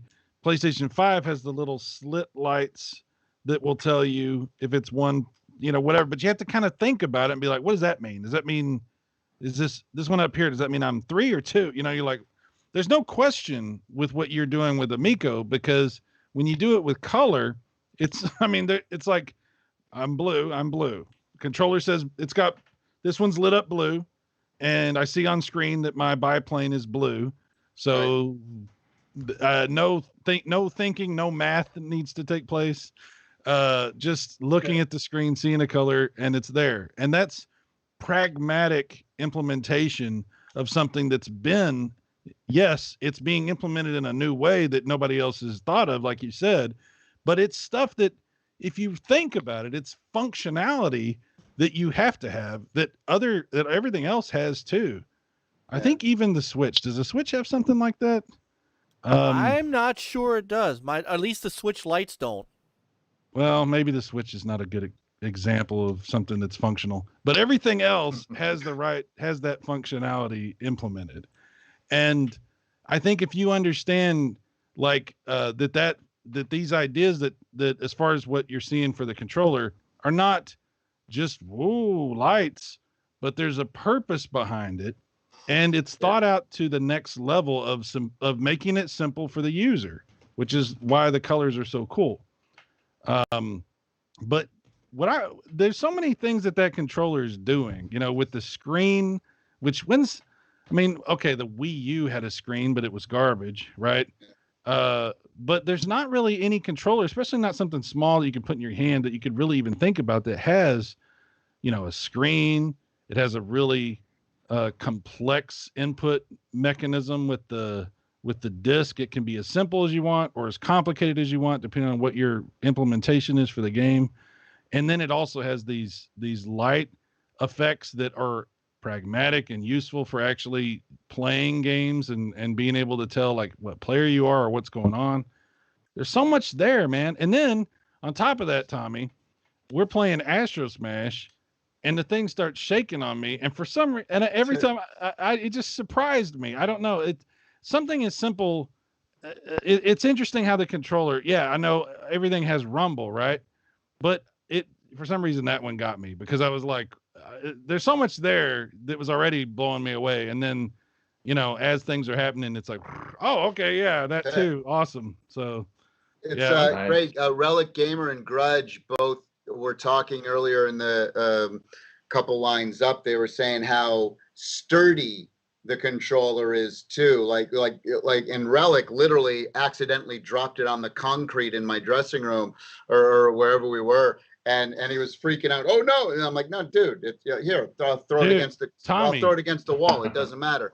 And Grudge said that I didn't know this until I just read it, where he said he was like twisting it hard to like see if it was like like the build quality, and it is very, very, very solid. Hi to zblackrider. What's up? And Panda Sub said, can Amico's lights be set up as custom mood lights? I'd love an icy blue living room. Yeah, absolutely. You can set the lights to to whatever you want. If you want to have it in like, you can easily set it in sleep mode, but have the lights do a little whatever. But there's something really cool that we haven't announced yet at all, and probably won't announce till maybe the summertime. But there's something else. How tired are you, Tommy? How tired are you? No, there's something else super duper cool that's coming that will let me see. Don't do it. Don't do it. I don't want to get you in trouble. Exclusive. No. I'm trying to see if there's a way to. Let's just say, if you're into lights and music. That's funny. I was just gonna ask a question about that. You're gonna love. You're gonna look. I'm. If anyone's been to a video games live show, it's lights, it's music, it's video, right? So I've built this little portable rock concert machine. Nice. So let's just say that we got some very cool interactive, DJs is a thing, right? But wouldn't it be something if there was an interactive way to, take music and lights and visuals and motion controls and touch screens and conductors and DJs and electronics and music and lighting and rock and roll? And what if you could just all put that together in an interactive freaking just thing? There it is, the seventh pack in. There it is. No, it's not a pack. No, I got to charge for that. All right, I was trying, man. I'm trying to.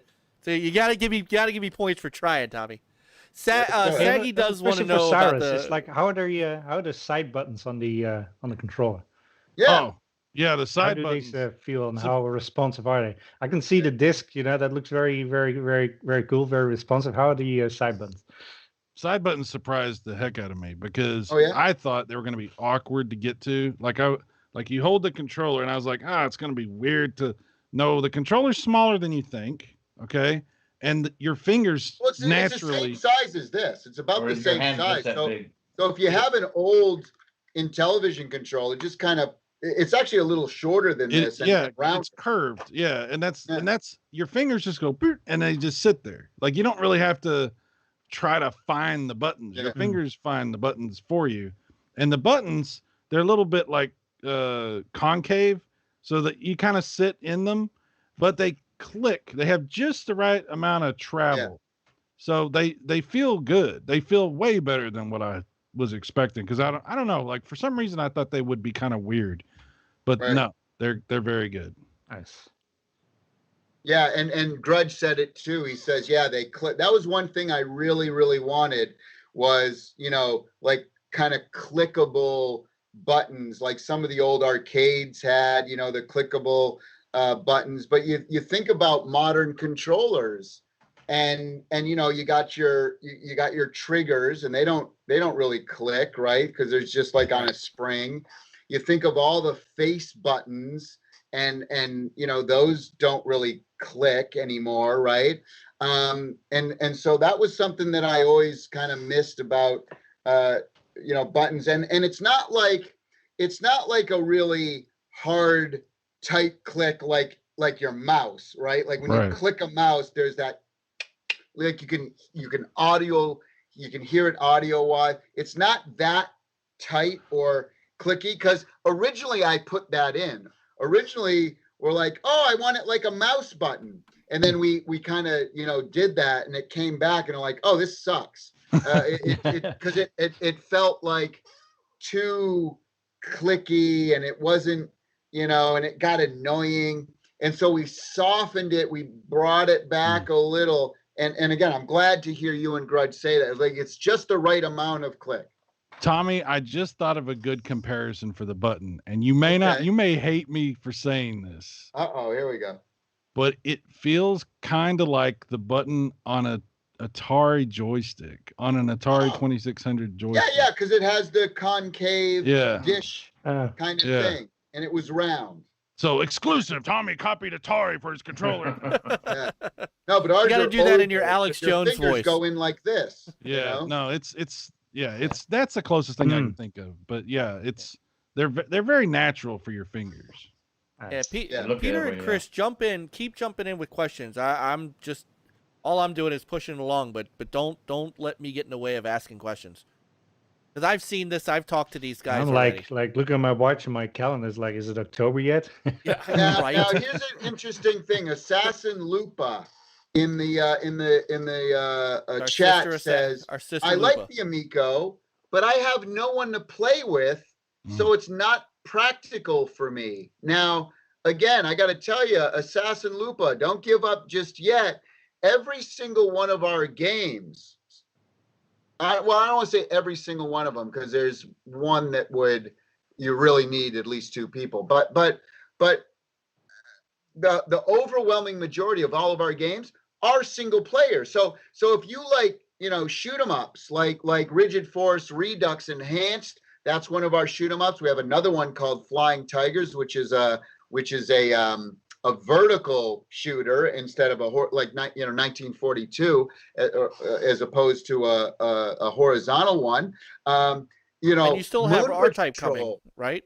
Moon Patrol is an amazing single player game. Night Stalker, an amazing single player game. Finnegan Fox, an amazing single player game. So there's a lot of single player experiences where the co-op was kind of added on because we wanted to add co-op. So Finnegan Fox and Moon Patrol are two perfect examples, and Rigid Force, where those are mostly single player games, but then we incorporated a really fun, cool way to do multiplayer. But the core of it is the core of certain games are actually more single player than they are multiplayer. So don't give up. You see, he was told that it only played co-op game. Honestly, some people, and I'm glad you asked the question, because there is a lot of misinformation out there, unfortunately. So I'm glad you asked that question, and hopefully you have a newfound interest for it. If you don't know something, you should absolutely ask questions. And I don't know anybody that's ever been as transparent as you, Tommy, with anything I've ever heard of being developed. So, guys, if you have questions, those questions can be answered. You don't have to come up with theories. You can ask questions.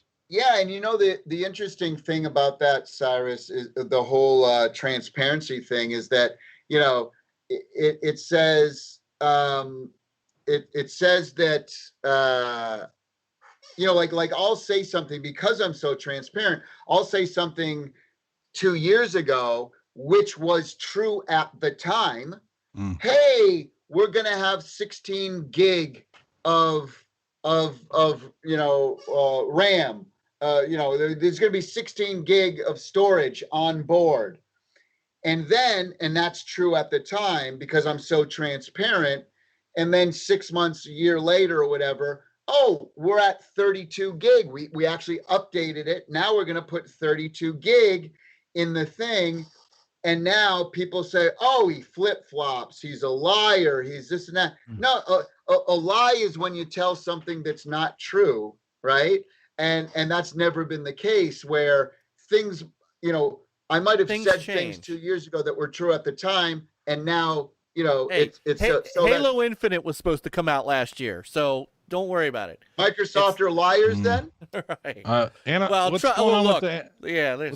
going on with the Analog Pocket? I heard something. I don't know. Something right. The Polymega, hey. Yeah. I like to Retro Bro has a great thing he says here. Yeah, because this is really just I don't want to go negative. That's right. Take a deep breath and just let's set it straight. No, but Retro Bro says, can Tommy please clear up that there will not be $30 games like some idiots are saying, so we can put that to rest. And that's Retro Bro's words. All right. Tommy Tallarico says exclusive. Absolutely. Well, no, let's even go a step further and say Tommy Tallarico always said before that physical media $19.99, digital $9.99 or less, okay? And that's at launch, okay? Now, post-launch, and I don't know if it's going to be 2 months, 3 months, 4 months, 5 months. I don't know exactly. We're still figuring out how our lineup is going to be. Maybe Night Stalker won't be on launch. Maybe it'll be a Christmas title. Maybe Cloudy Mountain won't be on launch. Maybe we need something big at Christmas to get people even more excited, right? My point being is that on launch, every game $9.99 or less digital, all physical media $19.99 or less. And I'm talking US dollars here, okay? So down the road, our digital products, we may go to $11.99. We may go to $14.99, $12.99, right? But what you will never see, and this is where people misquoted me, you will never see games at $40, $30, that kind of thing. That's what I said. I said never. Yeah. And so, but what do you mean when you say never? Like, yeah, but he didn't say 70. Yeah. Oh, right. No, that's true. See that? Okay, wait. Let me reset. Yeah. You'll never see games $40 or higher, or $39 or higher, or $37 or higher. So it's like, do I really need to go through it all? It's like the price. No, right, you do not. Basically. Like, no. I'm gonna put So Saggy says, will we see games at $39.99? No. All right, $29.99. No. So Saggy also wanted to know about and Cyrus, you could talk to this about this too. The LCD screen, and actually, I want to know about this myself because I do have kids, and obviously, you have road tested this with kids, Tommy. But will we need a screen protector for the controller? No. You see that? You know what that is? Do you see that? That's a Game Gear. That's right. That's what the screen is like. Like really? That. Yeah, it's like that. Wow. Yep. It's very solid. Yeah. Yeah, it's whenever you were talking about somebody dropped it, Tommy. Yeah, somebody dropped it. I don't know if you remember, but somebody dropped it at the museum. Like it fell off the table and went bam on the concrete. And that's concrete. And I was like, oh, there's like that's when Cyrus went.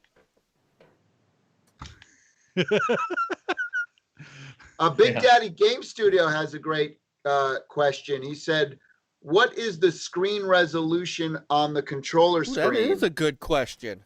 I never thought about that. I believe it's 320 by 240. Wow. That's pretty. That's actually. That's pretty good. That's higher resolution than my Game Boy or my Game Gear. What the hell? Now, wait, is there more than just green? Cyrus can talk about this too, probably. But did you remember? Did I show you, Cyrus, the controller screen when during Rigid Force Redux, like the cutscenes and all the things? Talk about what you saw there. Well, I tried to get some of that on video, but I am a terrible videographer. I don't know if I've ever mentioned that. So I'm like trying to hold my phone and stare at the screen and look at Tommy and look at the thing. And so I didn't get everything that I could have got on video, but you could see some of it in the video that I put up. Yeah. Rigid Force Redux is really cool because it had like all these animated things that would happen on the actual screen. And like you would, go through the menus. That game has like cinematics. That game has like a whole wait, which one? Very polished game. Rigid Force Redux. Okay. Oh yeah. All right. Yeah. So, the controllers are animated. They're playing like little mini movies during the different things. Yeah, it's really cool. And like whenever it's loading, it's got the ship and it's doing a little animation. Like that's what I'm saying, man. These aren't like it's not like just these are not Dreamcast VMUs, and even though the VMU was don't talk bad good, about my VMUs. No, it's a good screen. Yeah. It's very impressive. Everything's is like. Well, that. I saw when you were playing Dino Blaster, I saw the Dino Blast, like there's the Dino Blaster little guy screen on the controller that was that's pretty cool. Yeah. Dino Blaster was a lot of fun. It took me a minute, and that's another example of me not being able to record anything worth of crap because I was trying to get Dino Blaster footage holding the controller and my phone and look at the screen and screwing it all up. And but anyway, I'm not going to make too many excuses for that, but no, that's another game. It took me a minute to get the hang of how it controls because like I said, the pad has that pressure mechanism to it. So different games do that differently, and every time you start a new game, it might take you a few seconds or maybe into a round or however the game is structured. It might take you a little bit to figure out, oh, this is how I've got to use this for this game, So here's something I want to talk to you guys and tell everyone about that I've never talked about before. But I spoke a little bit about it on Atari Age either today or yesterday. I don't know. It's all a blur. So here's one of the amazing things. Before I do that, though, Saggy had a question. What if the screen breaks? Can we expect a warranty? How much would a replacement controller cost? And so, we're going to be less than what a Joy-Con is. So, the official Joy-Cons, I think, are $79. Our controllers, and we're securing components and doing all that stuff. Our controllers replacement, or not even replacement, but additional controllers, they're going to be 60 to 70. So they're going to be $10 less anyway. The standard ones will be $10 less than even, the Joy-Cons on a Switch would be. And then, yes, there's going to be warranties on the console. It's the entire console itself. as well. So so I want to get it right. But here's what I want people to start to think about now, and where the disc kind of, and I'm going to use the old one just because I'm going to go old school right now. So, you know, when Burger Time came out on the original Intellivision, and it came out on the Atari, and it came out on different consoles, right? Everyone always says, gosh, I always liked the Intellivision Burger Time better. You know, that's kind of a common thing, okay? Let me tell you why it controlled better on Intellivision, and how in a game like Bomberman is going to make a lot of sense. So normally when you have a D-pad or a joystick, and let's use Burger Time as an example. When you have a joystick or a D-pad, which is only 8 directions, when you're going up a ladder on Burger Time and you want to take a left, okay? And you can use this in Pac-Man, you could use it in you know, Dino Blasters, like I said, but let's use Burger Time. You crawl up that ladder. Now, if you're using a joystick, you're pressing up on the joystick, boom, boom, boom, boom, boom. Chef gets to the top. Then when he gets to the top, now you have to hit it left. And now he starts to travel left, okay? If you're using a D-pad, your thumb is up, the chef is going up, and then when he gets to the top, now you have to hit that thing left. Let's think about what the Intellivision controller is, and why Burger Time was so great, but no one realized it. And now you'll know what we're putting in our game and the level of detail that we're doing. When you press up and your chef is going up, I can start to fade a little bit to the left. The chef is still going up, but the input and the game knows that I want to go left.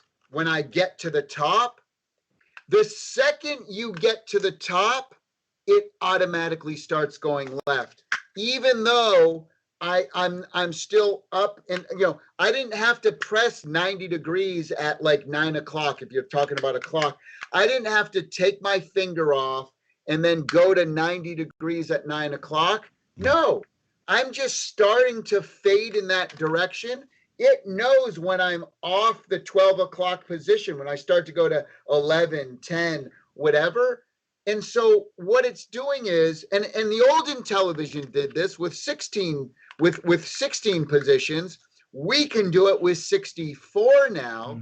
So Cyrus, when you were playing Bomberman and you start to go down, and if you wanted to take a right and your disc started to fade in that direction. I'm glad you said this. It is signaling, right. It is signaling to the code, hey, he wants to take a left. So when you get to the left, just start going that direction. That is so much different than, oh, I push the joystick down. Now he's at the corner where I can turn right. Now I'm going to hit the controller right. There's your lag. There's your input lag, doing it the normal way. We're doing it in a completely unique, amazing way that you can't do that you can only do with something like a disc. Okay. Let me add to what you just said, because thank God you worded it that way, because what I've been trying to articulate specifically about Dyna Blaster. When I first played Dyna Blaster, which you see that footage on my video, that's the first time I ever played it. Okay. You'll notice I'm doing exactly what you just said, Tommy. I'm slapping my thumb like it's a D-pad, because in my brain, I'm thinking for every game I first play, for some reason, I can't get my brain wrapped around this idea that I need to keep my thumb on and then like, you're not used to it. That's all. You've been programmed for 30 years. Exactly. Nobody's going to be used to that. Nobody's going to understand that, because this is new. This is something different. So the first time I play any game, I go left, right, and the game is not. It's set up for a different type of control. For the game, it's like I need to keep my thumb on it and then do what you just said, rock it to the directions I'm going. Well, remember I told you that in skiing. You did, and I'm stupid, and I'm so dumb because every time I go to play a game, I can't get it in my head. I have to learn the hard way and ram my head into that brick wall and make that same mistake every time I play. And then I go. But you had it down by like the second or third time. Yeah. No. Yeah. After I told you, no, just keep your thumb on it because you're so used to exactly a D-pad. Take it off, push it down, take it off, push it on. There's your latency. And see, that's why I keep trying to say, yeah, we like to bust some chops about the crap people have talked, but I actually kind of understand why people don't get this, because I didn't get it until I played it, until I put it in my hands, made the mistake, and then went, oh, I see. This is how I control. So when someone asked me, did I detect input lag? No, no more input lag than you would with any controller. It's just that I didn't know what I was doing the first time I played it. And it took me a second to figure out, this is how this controller works. And man, it is a joy to use once you get your brain adjusted. It's a very slight adjustment, but once you get that straight, you're rolling from there. And we had a great time playing Dyna Blaster, man. All of us. Well, I know I did. Well, even biplanes, it's the same thing though. You're rolling, around and going in those directions as you want to. It's almost like it's anticipating where you want to go next. Right. And I could have told the other people playing with me about this, but it was much more fun to destroy them. So they figured it out too, but since I was kind of had a little bit of a head start on them from, getting to play with the controller a little bit more, I think I may have took advantage of that situation. Here we go. You'll see it now. Cyrus Martin takes advantage of children. No, I didn't. What's happening? This is not, no, this is how it ends. Now the pressure and all that different pressure, if you push down, does it, some games like what you're controlling kind of slows down? You go faster. Like, so for example, in skiing, the harder if you want to go faster in skiing, you just give it a little more pressure and it starts to go faster. In Astro Smash, if you're going left to right, but you want to get there a little quicker, you could, you just give it a little extra oomph and it speeds up a little. So nice. Same with, some of the racing games and things like that. Yeah. Interesting. It's not like anything you've used. The closest I could think of is comparing it to an analog thumbstick as far as that aspect, but it's not even really like that. But it's not, that's the thing, right? Like we're talking about Burger Time, try to play a game like Burger Time with an analog stick. It sucks with your thumb. It's terrible. Try to play a game like Missile Command when you're using an analog stick that's always trying to pull back to center, right? Right, exactly. And it sucks. Whereas when your finger's on the touchscreen with Missile Command, and wherever you are on your screen on here and you're seeing your reticle do the exact smooth motions as you're doing on the screen, there's yet another completely unique way to use our controller that where it's almost like a touchpad. And Sony's had a touchpad on their thing, but they've never utilized it, and it's so small and it's in a weird spot. That touchpad is garbage. That doesn't belong in the same discussion. But isn't that cool, though, even I know where that. you can flip this around, and now your touch screen's on your left thumb, or if you're a lefty and you want it on your right thumb. I mean, it really is, folks. I'm telling you. And like nothing you've ever done or seen or played with before. It really isn't. And it's really, I gotta say, it's really neat. I wish I had room on the screen to bring them in, because it's really also, if you guys aren't paying attention to what Relic and Grudge are saying in the chat, which are kind of supplementing what Cyrus is talking about. I mean, this is it just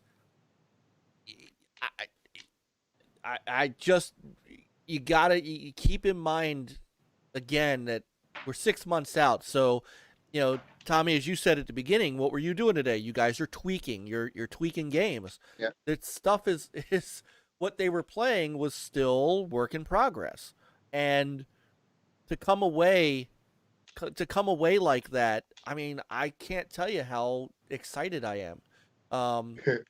Lance has a great question. He says, which game got the most attention and feedback at the event? I'd like to hear what you thought, Cyrus, and I'd also like to hear what Grudge thought as well. And this is another thing that I always say to people, but until you experience it for yourself, you really, you know, it's not, you guys heard me say 100 times, well, what's your favorite? What's your favorite? It depends on who the audience is, right? 100%. The non-gamers and the little kids, they loved Shark the most, right? Yep. You know, Cyrus probably liked, I don't know, you know, Astro Smash and biplanes the most. Grudge might have liked, you know, skiing the most. Whatever. Brett Weiss liked Moon Patrol the most. Like, the way I chose the library for launch is such that there really, really, really is something there for everyone. And the fact that you can go into a situation like we did last Friday and have a whole bunch of variety of different people, different walks of life, different gaming abilities, different ages, different genders, different backgrounds, everything, and that they all had fun with something, I think that says a lot. And it's another thing that people are appreciating it for right now. But Cyrus, I want to hear from you what your thought is on that, and Grudge as well. Well, I'll say it is kind of mind-blowing to me how different the games are, like one to the next. There's a lot of variety. There's actually quite a bit.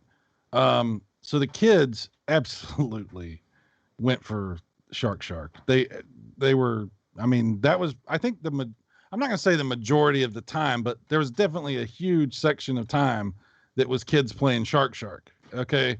And it was different groups of kids. It wasn't all the same kids. There was, and families, everybody was about the Shark. It was very, very big thing at this. And I personally was like, not really that interested in Shark, but unfortunately now I'm like, man, what was I, anyway, but it is what it is. But for me, it was, I mean, obviously Astro Smash, biplanes was way more fun than I expected, and way more fun, obviously, because I, you know, trashed everybody, but also just because there's a lot of options there too, and you didn't even show us everything. No. And you know, one bummer that I forgot, I'm just thinking of it now, because I think I mentioned you before we met, was, and we never got a chance to play it, was because you, when you saw the trailer, you were like, I don't think that one's for me. But I'm like, you got to play it, was Space Strikers. We never got the chance there was too much going on, and that's why every time Tommy was trying to get me to play that, but every time we would start, a bunch of new kids would come up and they would be like, well, let's play Shark again, you know? Evil Knievel was another one that little kids love, because you're smashing him around, his head's going back, he's breaking. I mean, that's another one that the kids love. They just laugh and laugh and laugh. Yeah, everybody was having a good time with that. You know what you need? Footage of that. Yeah. You need for my 6-year-old. You need a Titanic sinking simulator. That's the latest thing he's hooked on. He got off of Steam. Oh, really? Yeah, that's cool. So I'm imagining that Evil Knievel might appeal to him. Or a train simulator. If you could get some sort of train simulator, he'll love you for life. So, I'd like to say to Tommy, so Rigid Force Redux was amazing. What is this other game you were talking about? That's like a shooter that the screen scrolls up. Yeah, it's Flying Tigers. It's called Flying Tigers, because you know I'm a big Flying Tiger fan. P-40 Warhawk from World War II, and I have like that in I think almost every game. I represent that in some way. You know, the shark with the well, here's the you can see it up right there up on my wall. Yeah. The, oh wow. Okay. Flying tigers. But on my hard drive, here's my Intellivision hard drive. Oh yeah. Italian Stallion. Nice. A little Rocky Balboa action there. But so Flying Tigers is basically like a World War II. Think of it like it's 1942 meets oh gosh, what was the Atari game? The flying game River Raid? River Raid, thank you. So think of like a combination between 1942 and River Raid, and maybe a little bit of Spy Hunter thrown in there as well. And so, but the graphics are very cartoon-like. They're very stylized. So it doesn't look like biplanes at all. This is more, you know, cartoon style graphics. You know what I just saw? I just got a new version of this morning, which looks amazing, is soccer. And we haven't shown that yet, but the soccer looks great. And again, picture the old Intellivision soccer, except now in 16:9, now with like photorealistic grass. But instead of being like this, it's like tilted like this a little bit because it's in 3D, and there's players running around, and it's really super cool. I can't wait to show that off a little more. It's just it's not going to be a launch game, but it will be done around launch. But that one will be fun. I'll maybe show that one off in the summer or something. But that's going to be good. I'm glad you said that, because Chris Martin was in earlier. He might still be around. He said a couple of times, beyond the sports games that you were already showing, he wants to see more. Yeah, sports titles, more sports titles. You got baseball, as you know, that we're working on, which will be there on launch. We have cornhole, pool, darts, skiing. We are working on a very special basketball game with an awesome license, but I can't mention that right now. Does it rhyme with ham? Jam? Oh, NBA Jam? No, but the way I'm designing it is definitely more jam than NBA 2K or whatever, you know. So it's more of a game like that, but with I can't say it because it'll give away the license, but it's awesome. It's funny. I'll just say that it's funny. And it's basketball, and it's beautiful, and it's a big family thing. It's going to be great. So we're working on that. Can I ask you real quick, Tommy? Yeah. The sports games like baseball, soccer, the different sports games, are they going to be able to be played single player? Yes, 100%. Okay. Awesome. And the way we're designing baseball right now is you can play with 8 players, so you can pretty much have your own team, but you can mix and match however you want with computer players as well. Oh, perfect. So, for example, if we had 5 people on my team and 3 people on your team, we could all play or we could play 4-on-4, or we can play 8 against the computer on difficult or whatever. There's so many, and that's what we're doing now. We're not 100% certain. We only might limit it to 4 or 6, but we're trying for 8. And the only reason I say that is because sometimes it gets a little confusing when there's 8 people on the same team. Sort of like a podcast. It might get confusing with that. like an after dark podcast. We're trying to work a way where we can do that, but that's what it is right now. Yeah. You must have told Retro Bro what this was, because he said I'm biting my tongue. Oh yeah, no, he knows. I think Cyrus, you know too, right? I don't know what you're talking about. Yeah, he knows. I know nothing. All right, good night, everyone. We're gonna end this podcast early because I'll tell you guys after we're done. All right. So, this to me, like I said, culminates. To me, I gotta give you this.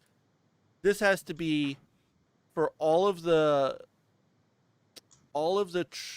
consternation over COVID and shipping and all of the, all of the struggles with the release date delays and stuff like that. Tommy, this had to make you feel really good this weekend. This really had to make you feel good. For sure. I mean, I tell you, I mentioned this last night on Amico After Dark, but I've seen strangers play it and love it out of the gate. I've been telling people that for years, but until you see it with your own eyes, is he just hyping it up? Oh, of course he's going to say that. What's he going to say? People hate it. Of course he's, but I've had that's why I have the confidence that I do when I say these things, and people, snake oil salesman, blah, blah, blah, blah, blah.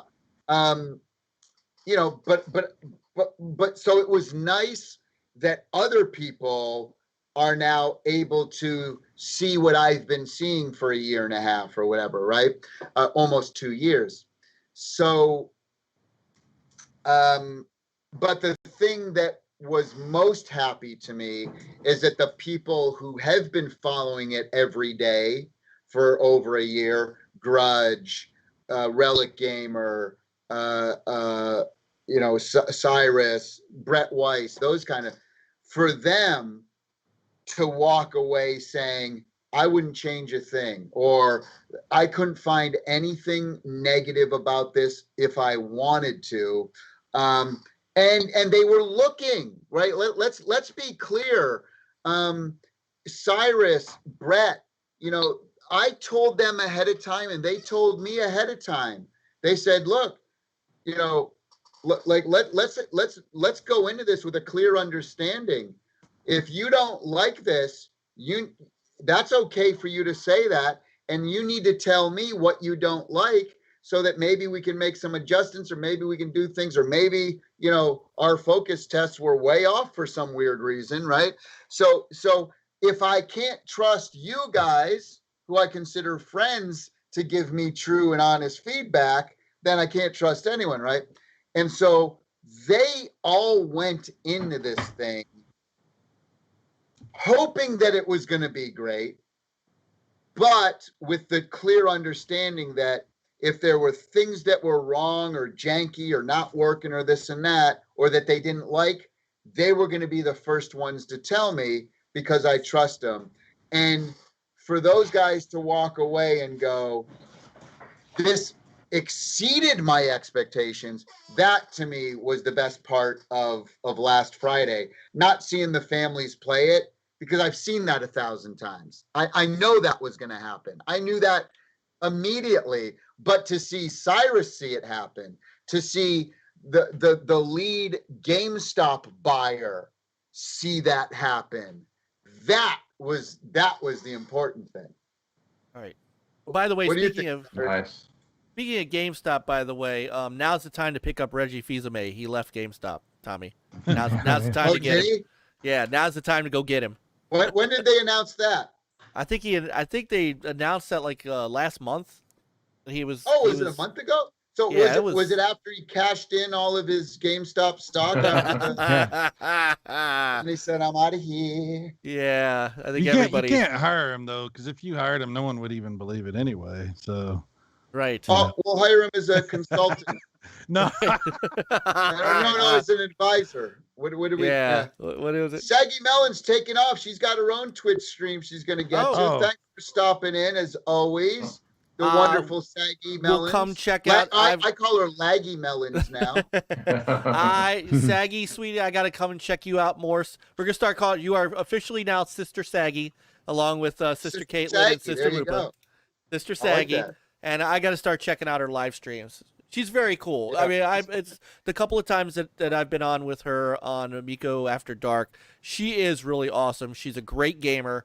She's a PlayStation gamer, which I don't know too many. all my gamer friends are mostly Xbox gamers, so it's nice to know a kind of truer PlayStation gamer. And so I'm a PlayStation gamer. Are you? You never. But you you're just never fake. asked me. But you're fake. We know. But you're. So Thomas now I have Hughes another one, just entered. Thomas Hughes says, I haven't been this excited about a console since I was a kid, and ColecoVision came out with Donkey Kong, and I've gamed all generations. Well, thank you so much. I mean, Thomas Hughes, that kind of comment, that's how I felt as well when I was designing and creating this experience. I wanted to relive those amazing moments, before, and bring that back to the industry. So to hear you say that it means a lot to me, and I really appreciate that and those words. And that's the thing, people might say, oh, well, Cyrus is only saying this stuff because he's friends with Tommy, or Brett Weiss is this and that, but Thomas Hughes, have we ever met? I don't even know. This is the first time I've seen you. Thomas Hughes has no reason to come in here and kiss my butt or whatever, or try to get whatever. And here's a guy I've never seen or met before saying something like that. And I think it shows you kind of, the excitement starting to build. Now imagine, Cyrus, think about this. What you saw at the Video Game Museum last Friday was you saw total strangers, families, young kids, parents, grandparents, women walking up to the machine, playing it and loving it. Now imagine what's going to happen when we have millions of these things on store shelves and people all over the world are playing it, and they're telling their friends about it, and on and on and on. Can you see where this could potentially be? Because people always say, oh, well, what do you think is going to be successful? If you sell 500,000 units? Yeah, on paper. On paper, if we sell 1 million units, it'd be like, yeah, okay, cool. More than Ouya did, more than any of these other companies ever did, right? But I have here on my vision board, it's right down there, I have 100 million units on that board. Why shouldn't I? Why shouldn't I think big, right? Absolutely. Could that happen? Cyrus, seeing what you saw and imagining if this thing catches on and people start talking about it and they're calling their friends, oh my God, we got this new machine. Could you see it being a lot bigger than people are maybe anticipating it? I think what needs to happen is people need to play it. Because once somebody plays it, or somebody plays it that you trust, because, maybe you trust what I have to say, maybe you don't, whatever. Right. But I don't really care. I have reported my experience.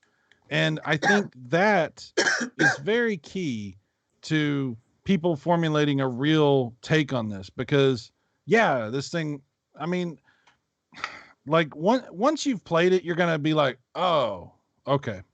Like for me, it was like when we finally sat down at the end of that day, I had this like sense of like peace, like, cause before it was like, well, I hope it's this. And I hope I have a good time. Yeah. And at the end of the day, I'm like, man, I now know.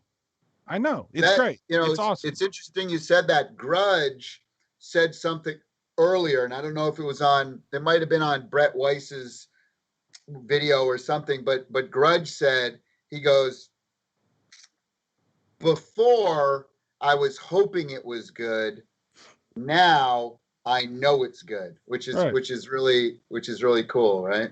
Yeah. And so if people are critical, and I look forward to the people that are the most critical getting to play it, because whatever thoughts you have about what this thing is, I'm not worried about all that, because I know what it is, right? Well, go play it and then tell me what you think. Right. And that's the thing. And that's the thing that people need to understand is this whole mentality of you can't like what I like Doesn't that's child's talk. It doesn't matter if other people don't like it. If you do, and that $2.99 or $2.49 or whatever you paid for Founders or VIP or what have you, if you get that worth out of it, what does it matter what other people think? You know, that's. Well, I saw a video. You remember you went on Rich from Heutink a while back, Tommy? Yeah. I saw he put out a video. Right into the lion's den. Den. Pretty much. Still, I don't care. I'll go on now. I'll talk to anybody. I don't care. But I saw a video he put out today about a little portable computer. PC. It's like, yeah. Oh, you saw what I'm talking about. It looks like a Switch, but it's a PC for you to play PC games. And basically he's like, well, there's no reason to own a Switch. And I'm like, that is the complete wrong attitude to have about any product. Like, just because that portable PC is awesome and can do all this stuff, that doesn't mean there's no reason for somebody to own a Switch. If they like Nintendo games, they like Nintendo games. Right. If somebody likes Amico games, that's why they buy an Amico. Like, you go, well, but why would you buy that when there's something similar? There's something similar in some way. You could do that for anything. How much is that thing? How much is that hand? I think it was like $1,000 or something? Yeah, it's pretty expensive. Yeah, it's pretty crazy and heavy too. But whatever, you know, different strokes for different folks, right? There's room enough. Believe it or not, people don't. I don't know. It's kind of a controversial thing to say, but I think there's room enough for everybody, right? There's room enough. There's room enough for FPGA consoles. There's room enough for the Retron consoles, like what you got over there. There's room enough for old school retro consoles, like all this crap that I have everywhere in my place. Well, by the way, not for nothing, but the whole argument where, well, this already exists, so you shouldn't do that. Wait a second. What about the PlayStation and the Xbox? Could you have two consoles that truly, I mean, let's be honest, are more similar and who go for the same audience? Now, okay, there's Halo here and Uncharted there and God of War here and whatever, and Forza over here and what, but you know what I mean, right? It's like, Microsoft, I guess, should just stop making Xboxes, or Sony should get, because there's already a PlayStation. And there's no reason why you can't like both, you can't follow both, and you can't have it all if that's what you're into. But to say you're wrong because you like something I don't, that's not only is it immature, as Mike pointed out, but it really is unintelligent. I mean, can we be frank here for a second, right? I mean, it's not, you got to question the person's maturity and intelligence level if they say, if you don't like the same thing I do, then you're an idiot. That's borderline, It's very strange. It doesn't make any sense. Yeah. Well, it's that's not gaming. It's nonsensical. You're certainly not calling yourself a gamer. Yeah. Exactly. You have to strike that word from your vocabulary, because a true gamer doesn't mind. And they might not like Nintendo, but they respect Nintendo and they can understand why other people do, you know? All right, so Sister Lupa says we have to have a chat about the Amico, please, Brother Mike. Yes, we will. I've got plenty of information to give you. I will, trust me, by the time I'm done, you will have pre-ordered this console. Tommy, and he gets 10%. oh, wait, that's going. Oh, we know where that's going. There you go. We just triggered some haters. Oh my God! By the way, Tommy, I noticed you coughed a couple of times. I can't wait to find out. You obviously have COVID, and right. Obviously, have COVID. Right. Yeah. No. I tell you, when I don't sleep much, and I don't have water around, so I'm out. I had some, but I'm out. My throat starts to get scratchy when I get dried out. But, you need some of that snake oil to drink down to. That's right. I sell it. It's right. Right back there. By the way, I've always wanted to know. I've always wanted to know what my wife who watches the replay sometimes goes, What room is he in? What with that really beautiful backdrop of yours? What room are you in? So this is the 3rd floor of my house, and it's so that's why it's kind of shaped like this, because my roof is very angled, and it goes way back. I mean, you can't.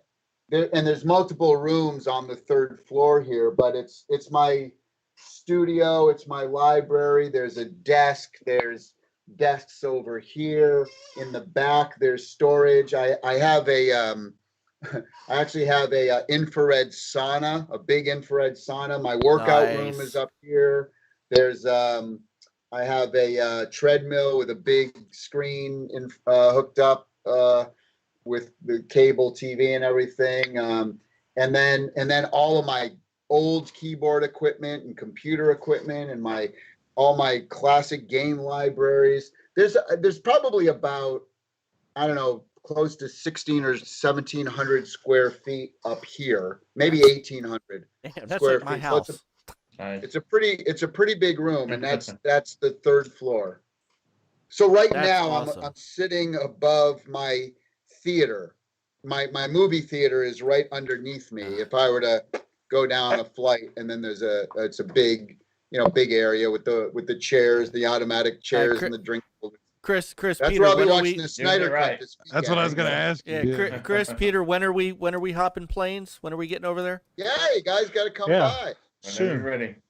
I'm taking you up on this. Hey, Mike, I got a question for you. AssassinLupa in the chat, she put a bunch of little icons, and I see an Intellivision one, I see a Genesis, I see Atari. So how do you get? What are those? Are those we YouTube have only? It's for our friends of NLG. We have a small. You can join the channel. Yeah, it's $2 a month. You click join, and we do. We have the Intellivision was like the first batch of icons, and we so you could use custom emojis. We put their name down in the description, and at the end of the show, when we do our outro video, that we say thank you, and videos that we put up, they get 48-hour pre-show access before everybody else does. Oh, that's interesting. So, yeah. Now, see what a good salesman I am? I actually knew that, but I just wanted to get you to say it so it came across natural, thereby shilling your own channel. You are awesome. $2 a month. Come on. You are awesome. You are awesome. Relic did, and who else did tonight? Relic did, Rab did. These guys, I gotta say, and I'm being serious. There's Retro Advisory Board, yeah. zblackrider. Thanks for becoming a friend. Thank you, the folks that we have week in and week out, and that come into the chat and hang out with us, whether they're part of our Friends of NLG or not, doesn't matter. They come in. We have these great, intelligent conversations. We have these great, they even will talk to each other. Whoa, and Retro Bro. Tallarico is now a friend of NLG. You guys. Love Tommy, you guys so much. Retro Bro. The Retro Bro. Retro Bro. I beat you, Retro Bro. I beat you by half a second. I'm gonna add you guys. Hey. The same thing. So, Mike, you're gonna have to put a Amico emoji now. An Amico emoji is coming. Crap. Yeah. So, we're that's next on the list. Yeah. But I'm putting you in a headlock, and we got to get Retro Bro. I think he's eligible to do subscriptions now on his channel. I think he's over 1,000, so we got to get him going so I can join his. And is that it? You have to have over 1,000 to do that? You have to have over 1,000 subs and so many viewership numbers. And I know John's got the viewership because we all hang out. We all hang out in his streams now. Oh, he's Cyrus got way more than I do. He's got way more than me. Thanks, DJC. No, you see, Dreadpool's saying, "Where's the Amico emoji? What's up?" Well, yeah. Whoa. What's going on here? What kind of scam is this? What are you trying to pull? All right, go ahead, Peter. Read the super chat. Yeah, super chat from DJC Game Studios, just stopping to say hello, my amigos. Hold on a second. Now, Chuck. Peter, I need you to do this again the proper way. Now, I'm going to show you how to do it the proper way, and I need you to do it because it'll be freaking hilarious if you do it. Okay. You have to do it like this. You have to cross your arms like this, and you have to say, DJC Game Studios. I got that. To me, that's worth $5 seeing you. Okay. Here we go. You gotta go. Are you ready? Yeah, I'm ready. Let's see Peter do it. All right. DJC Game Studios. All right. I give you a 6 on a scale of 1 to 10, but that's okay. We can work on that. Oh, you guys, I'm telling you. A for effort, though. A for effort.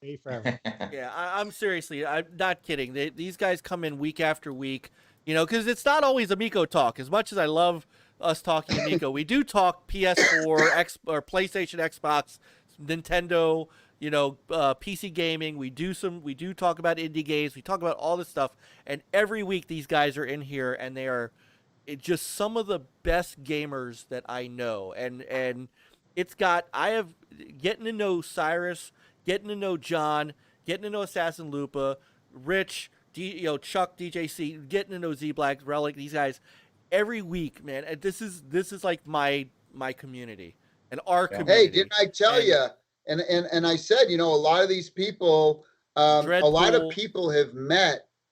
Who was telling me this? I think it was Retro Bro who was mentioning this, that so many people have met because of Amico. Yeah. Their love for Intellivision, love for Amico. And so our whole together and bringing people together, family and friends, the console isn't even out yet. Yeah. And look at all of the amazing friendships and people that we've brought together already. That's pretty cool. Imagine when that's on a global level. This all started last year, last January, when you came on and did our first and did your first interview with us. And after that, that's where we met OEB Pete, Lance Jennings, and some of those guys. And then from there, coming.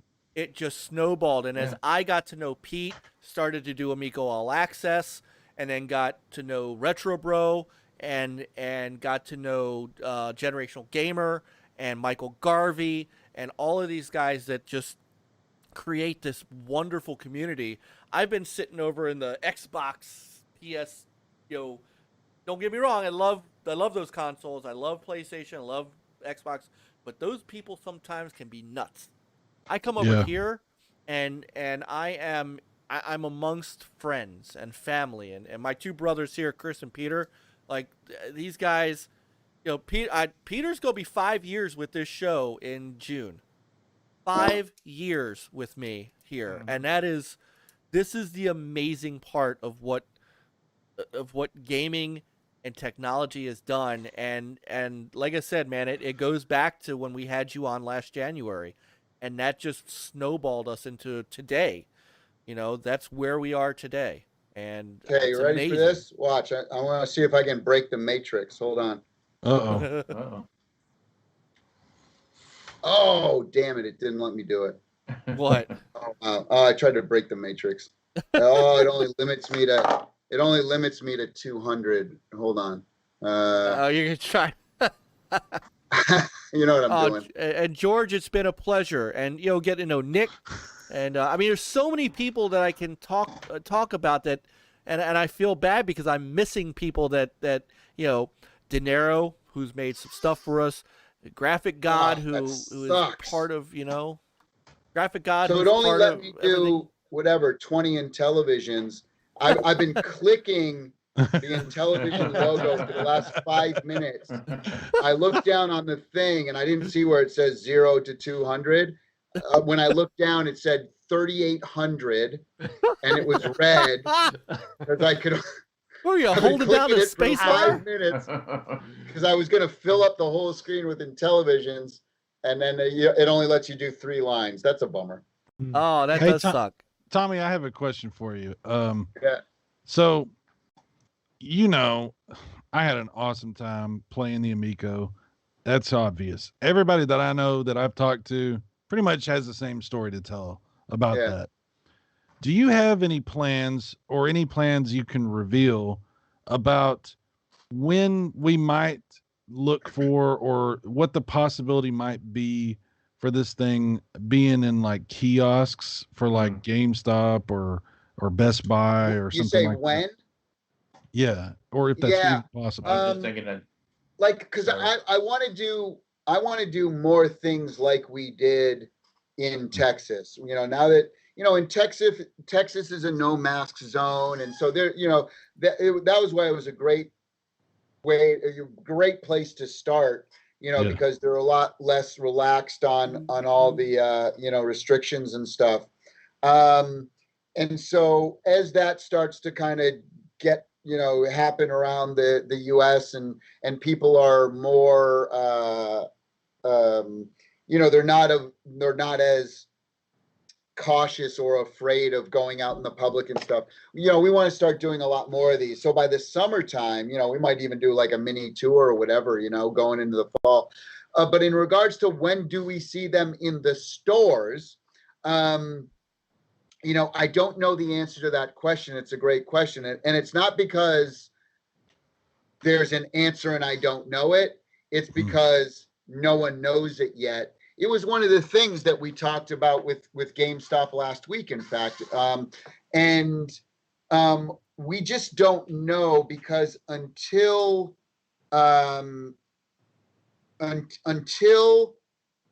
these units are on the boat and they're manufactured and we know they're going to show up on this date in the warehouse and this and that, we can't really pull the trigger on any of that stuff, right? You know, we have to be 100% sure.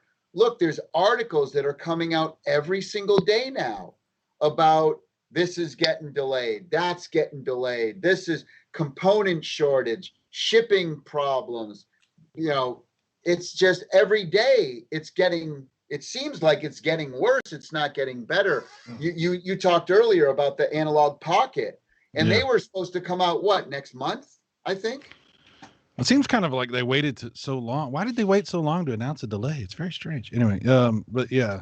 Yeah, but you got to feel for them, because I know exactly what they're going through, and they're probably trying their hardest up to the last minute. Can we do it? Can we accomplish it? Can we find that one thing that we need so that we can go into manufacturing? And they're looking all over the place, and boom, you run out of time, you know? Right. So I feel for them, because I know what they're dealing with. And so, you know, I'd feel uncomfortable promising anything to GameStop to say, oh, blah, blah, blah, blah. And they know, they get it. You, Brett Weiss, you met the woman who's our main buyer at GameStop. And we haven't talked about this, and no one's really talked about this. Let's talk about it really now. I got to go in about 7 minutes, or I'm going to fall over. But let's talk about this, Cyrus, because you were there, and it's not just me saying it now. Other people were there. What was her reaction to seeing Intellivision Amico for the first time, other people seeing it, playing it, this and that? Because that's so important, right? Yeah. Because if your retailers are excited, well, that means a lot, you know? And you know, they don't have Atari VCSs, aren't being sold in stores at GameStop. They're sold online, but they're not sold at retail outlets, right? We will be. Cyrus, tell folks your experience and thoughts about the GameStop people and what their reaction was. It was fascinating because she was surprised how fun it was and how good it was. She actually she was like, "Oh, this is great." And I think that was because she alluded to maybe having some disappointments in the past with other things she had tried. Well, not only that, but I remember her saying too, when we were having dinner, that she said, yeah, Tommy's been talking about it for so long. People are going to play it, but to see it, you know, gosh, he was right. You know, Yeah, I remember that. So that's kind of everybody's reaction, and to see her have that same reaction, to be like, oh, okay, like. But do you know how important that is? Like, think about how important that is. That it's not just me, it's not just you, it's not just kids off the street, but really important people see that, understand it, and are excited about it. That, let me tell you, and again, I can tell you the same thing. Walmart, Best Buy, Amazon loves what we're doing, and they're going to be such an important partner. You wait and see. It's going to be pretty epic, which is why we got them more stock in Europe when they ran out a couple weeks ago, and now they're restocked again. We shifted some units and inventory around.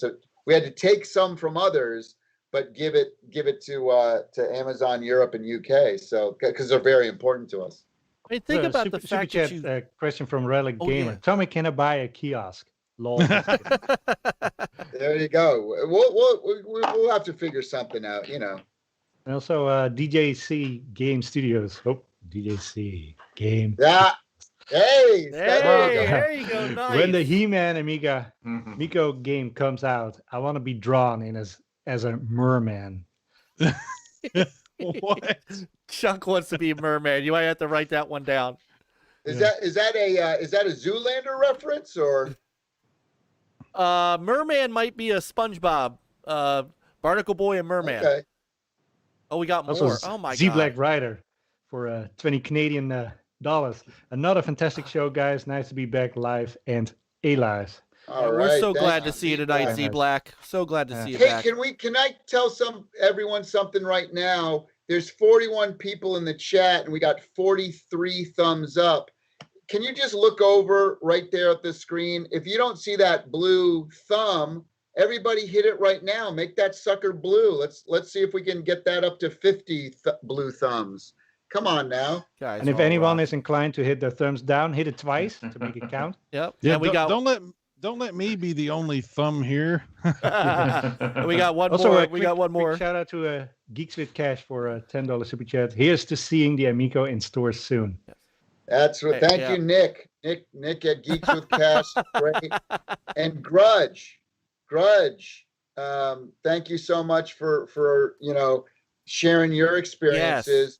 Relic Gamer, his son Magic Mike, his son. I even saw Mrs. Relic in the chat. Yep. Lady Ventress was in the chat. So they had a whole family thing happening here. We love them all. Lance Jennings, what a great dude. Lance is the best, man. Lance is just so great community. CT, they really are.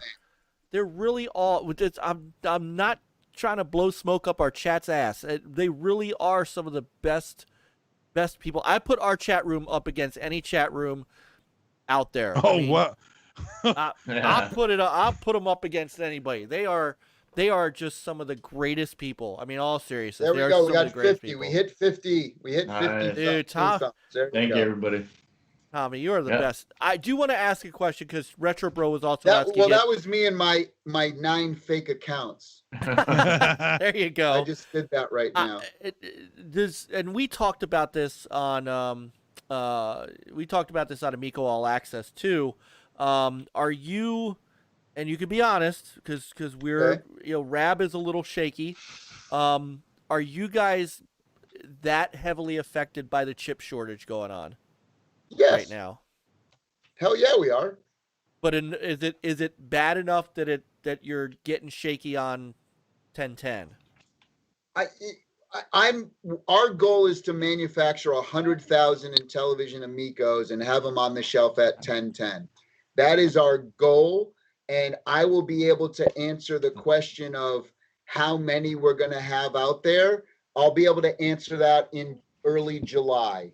Okay. So we have that amount of time to try to get as many of these things that we need at reasonable prices by then. But we're going into manufacturing in July, and so but I don't know if we're going to do 10,000 or if we can, or 50,000 or 100,000. I know we're not going to do over 100,000, but that's the goal. All right, but come, and I think I said this to you when we did in a DM. Come hell or high water, 10/10 is the date. If you make 50,000, you make 100,000. No, we are playing look, if we get Amico. 2,600 founders editions out on 10/10, it's gonna something's happening. Okay, you know, because it's not. There's no 3 strikes and you're out. You know, right. And, well, retailers, I'm sure, are probably kicking in and going, "Hey guys, I'm sure." Actually, they're not. To be honest, they're not. Really? No, because they understand, and it's not just us. It's Arcade cars, One-Up. Yep. It's everyone. It's Halo being delayed. It's everybody's spreadsheets are screwed up. It doesn't matter if you think it's like, okay, let's be very clear and honest here. Intellivision Amico in 2021 is a blip on the radar to GameStop when compared to PlayStation 5 and Xbox Series X, which, by the way, they can't get either. You know what I mean? Yeah. So it's like, let's make no mistake. Let's take a couple steps back here and realize that, it's not just lowly old Intellivision here. It's Sony, it's Microsoft. Mm-hmm. And so the retailers aren't looking at Intellivision going, you guys better do this on 10/10. No, because every single person, every single one of their partners, everyone, I don't care if you make, third-party controllers. I don't care if you make PlayStation 5s. I don't care if you're Microsoft and you make Halo. Everything's screwed up, and no one knows when anything's coming in. So the retailers understand it, and they're very cool with us. So I'm not worried about that. I'm just worried about our diehard fans, the people who have been following us, the OEB Pete's, the Mike Mullises, the Cyrus Martins, the Retro Bros, the Grudge Qs, the Relic Gamers. Those are the folks who I do not want to let down, for a third time. And so I'm getting the damn thing out if we have to make them ourselves. Oh, Tommy, I just wanted to, since I've thought of this right now, you're talking about the manufacturing and everything. I wanted to, and I'm not associated with them, but I wanted to thank you for donating one of the early prototype shells over to the video game museum, because no one talked about that. Yeah, that's awesome. I don't think anybody's mentioned that, but that was really cool you to do that. And another reason people need to really go visit that museum. That place is amazing. I've been trying to do what I can to just push people out there because it's great. And if anyone wants to see an Amico, you can go to the museum right there, and you can see the what we did is I took a shell. It's basically an Amico, but without the guts inside, because we need those. As you know, we're making those in house, and they're scarce at this point. We just got word today. In fact, we were on a big company meeting at 3:00 today, and we just found out that we're getting another 50 boards in about 2 weeks from now. So excellent. That's good. But we're still, our controllers are even more scarce for us. That's the thing that's causing us problems right now, is we can't get enough parts for the controllers even to make them in house. Because people want 2-4 controllers to play with to test the games, right? Yeah. And so some of our developers only have one controller, but they're using 3 mobile phones, as for the other 3 players, which is fine. You can play the games like that, but really, they really want to have 4 controllers, and we just can't get it to them, Yeah. Well, thank God you have that functionality, though. Like that was a great idea. Well, you remember when we put out that? Yeah, thanks. you remember when we put out that Space Strikers thing, and everybody, you know, and a couple of weirdos were up at arms because they weren't playing on Intellivision Amico controllers. You know, that was because, you know, at the time they had the board, but they didn't have the controllers. And so we're like, well, let's just show, you know, that they're developing it that way anyway. So you know, let's just show them. And again, we were very upfront, again, as always transparent. Hey, we're playing on a PC or we're playing on the board with Xbox controller, whatever it was. I forget at the time now. But now they have Amico controllers. So I'm like, maybe we should do another, and Cyrus knows this because he saw the game and we were playing, you know, but I'm like, oh, maybe we'll do another video with those guys, this time on the Amico control. But it's like, you know, people got that. People understood that, you know, because we said it. We weren't hiding anything, you know, but it's just interesting that even our developers don't have enough controllers right now because we just can't source the parts, the components. Right. Sucks. Yeah, it does. But you're doing what you can, and that's all that can be asked of, you know? Yeah. So, all right. We're going to let you go, Tommy, because now I'm feeling guilty. No worries. Yeah. I'm going to go get something to eat. I don't think I've eaten since 10 o'clock this morning. Okay, yeah. Man. So, look, man, you know that how much it means to us when you come in, and especially like when you've been doing the hard day's work and then still have time to come and chop it up with us, and you know, that's you know, I love you, man. Yeah. It means a lot. Cool. I appreciate it. I'm gonna go grab something to eat. Then I'm gonna start looking, you know, working with Eric some more on trying to get this video out for you guys tomorrow morning. Oh wow! Oh, cool. And we'll put it up. So you got to get these out on Thursdays so that we can debut them Thursday nights. So, premiere them right here. We'll show it next week on the show, of course. And you know, by the way, 60 frames per second. You got this fixed. All good with Rigid Force. Oh, it was butter smooth when I played it. That great. Okay. Yeah. I mean, there's points where it slows down a little bit, but we haven't even we haven't optimized it yet. Yeah, so, optimization. Yeah. So sounds good to me. It varies. It varies between 30 and 60 right now. Same with Finnegan Fox. It varies between 30 and 60, but it's never a spot where you're like, oh, you know. And again, Astro Smash was like that too. Cyrus and Grudge could attest to that, is that, you know, when there's a gazillion explosions on screen and you know, you could see it jitter a little bit, but that'll all be, you know, that'll all be gone, you know, at launch, right, by the time, you know, the game's in everybody's hands. So, well, yeah. Tommy, I'm used to playing retro games, and so everything's blinking. Yeah, we don't have right. That'd be right. You play those old Atari games. It's like, why are my baseball players blinking? There's only 4 of them. Yeah. Right. I'm playing Super R-Type, and it's going at 10 frames a second. What's going on? This is strange. Yeah. Let's be honest. Some Xbox and PlayStation games do it. well, we don't want to. Yeah, no, it's true, right? So, thank you, AssassinLupa. I met a new friend tonight. Is it a she or he? AssassinLupa is a she. Yeah. She. They very wonderful woman from across the pond. Yeah. She is 5 hours ahead of us and still up listening to us. Is she over the UK? Holy crap! Yep. Wow. Cool. She's an awesome gamer too. We have a friend over in the UK. His name is Snestastic Pete. He's also known as the Amico Kid. So check out his channel. But he's trying to start.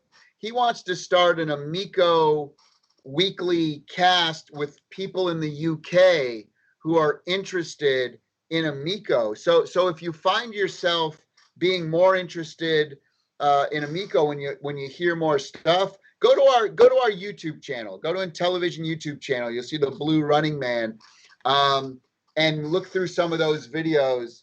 And if it's something that interests you, you should reach out to Pete, Snestastic Pete, the Amico Kid, and because he's looking for people to have on with him every week, and he's got a pretty decent channel.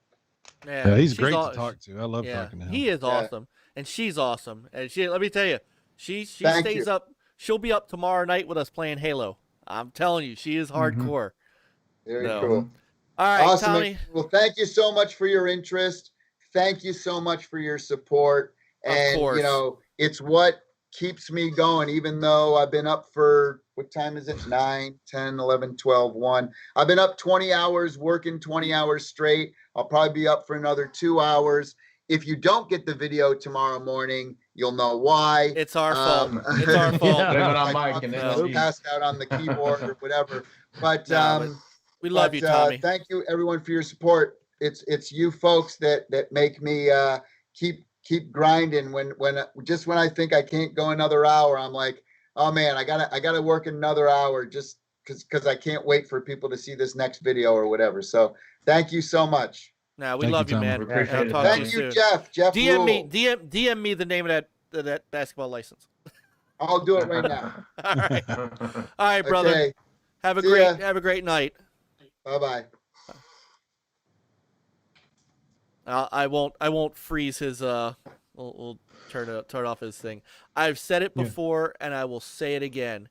One of the greatest exec guys. That man has, especially with his music background and all the accomplishments that he's done, he has all rights never to give us the time of day. You know, we can't get anybody from. I couldn't get Phil Spencer to say hi to me, right? You know, you can't get Jim Ryan to speak 2 words to a fan. But Jim Ryan, Jim for the kids, Ryan. But here's Tommy after 20 hours of being up. He's disheveled. He's tired. He's hungry. He's dehydrated. But he was on. Let's see. He's been on 2 hours. 2 hours to come to talk to us about the Amico, to hang out. Cyrus, know he loves you. He loves us. That speaks volumes. If there is a reason why I got interested in the Amico, and why I stay positive that this thing is going to be what I want it to be, it is because of him. Flat out. You know, I've mentioned this before, but I didn't even like the Amico the first time I heard about it. Like I was not an Amico fan immediately.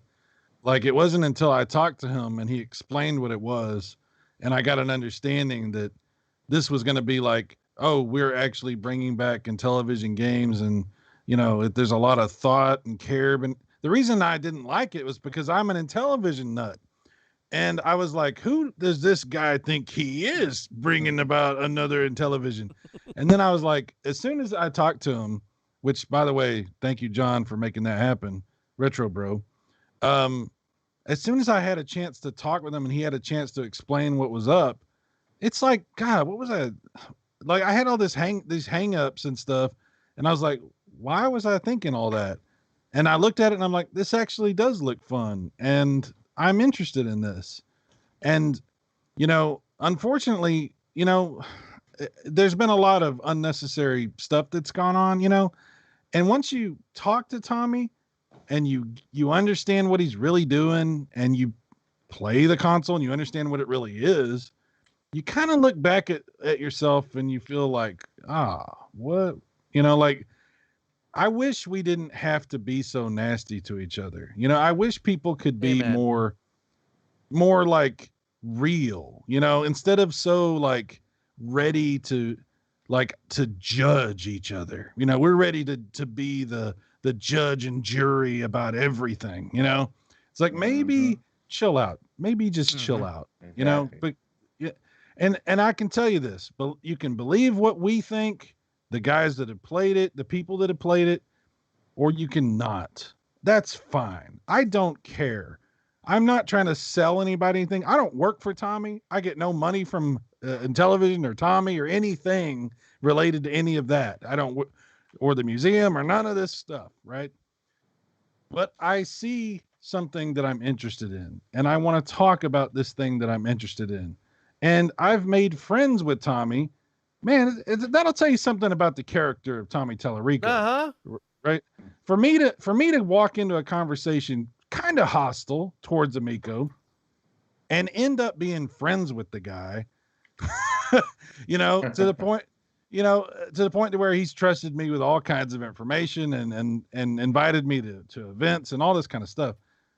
I mean, what are you, if you, I just don't understand the people that are just like, I know we're not really supposed to talk about all that, but I just think that we could be more, if we could just chill out, right? If we could just chill out and just be more human to each other, and just realize, man, this is a video game console. Mm-hmm. These are games that are supposed to be about fun.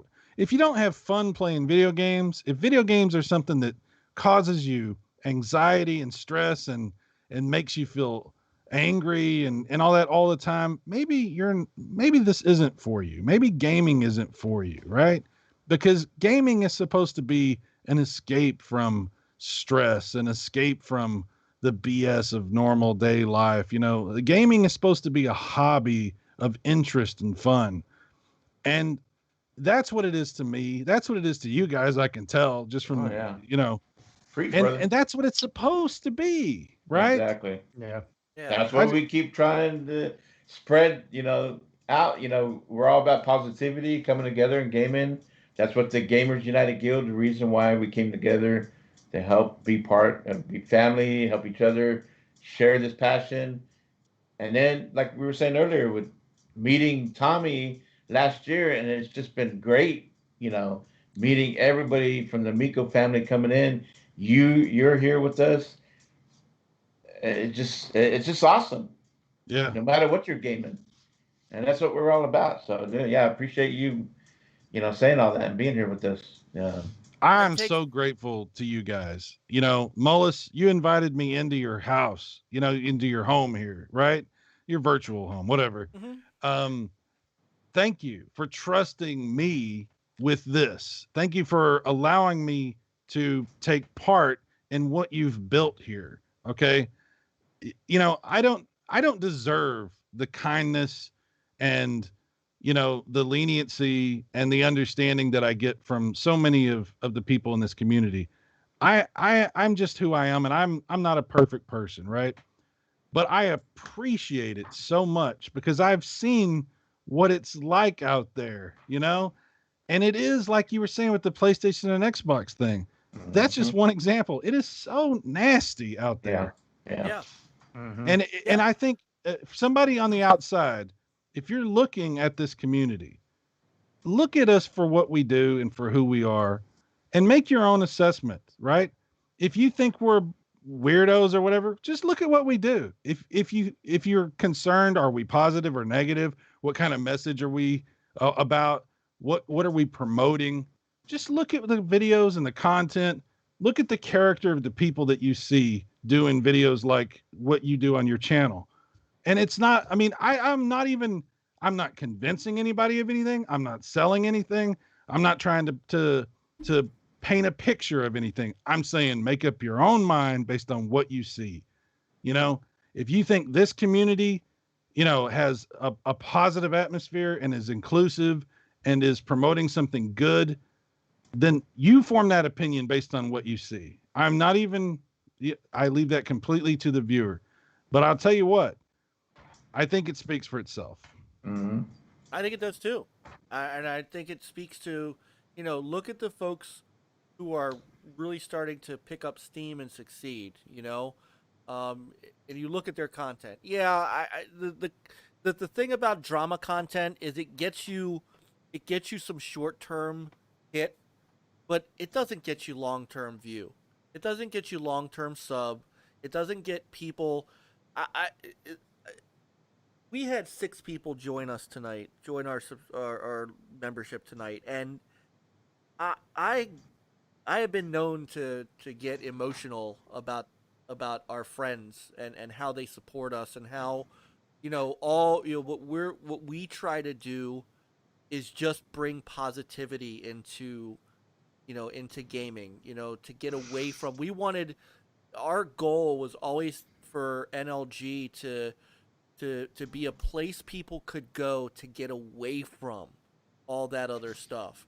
And the fact that like tonight we could talk about this and celebrate, and I was able to keep Tommy at bay a little bit because he wanted to take his shots, but he understands. Tonight was about celebrating. Tonight was about the positive. Just I can't stop watching these videos you made because I mean I see something new every time I watch it.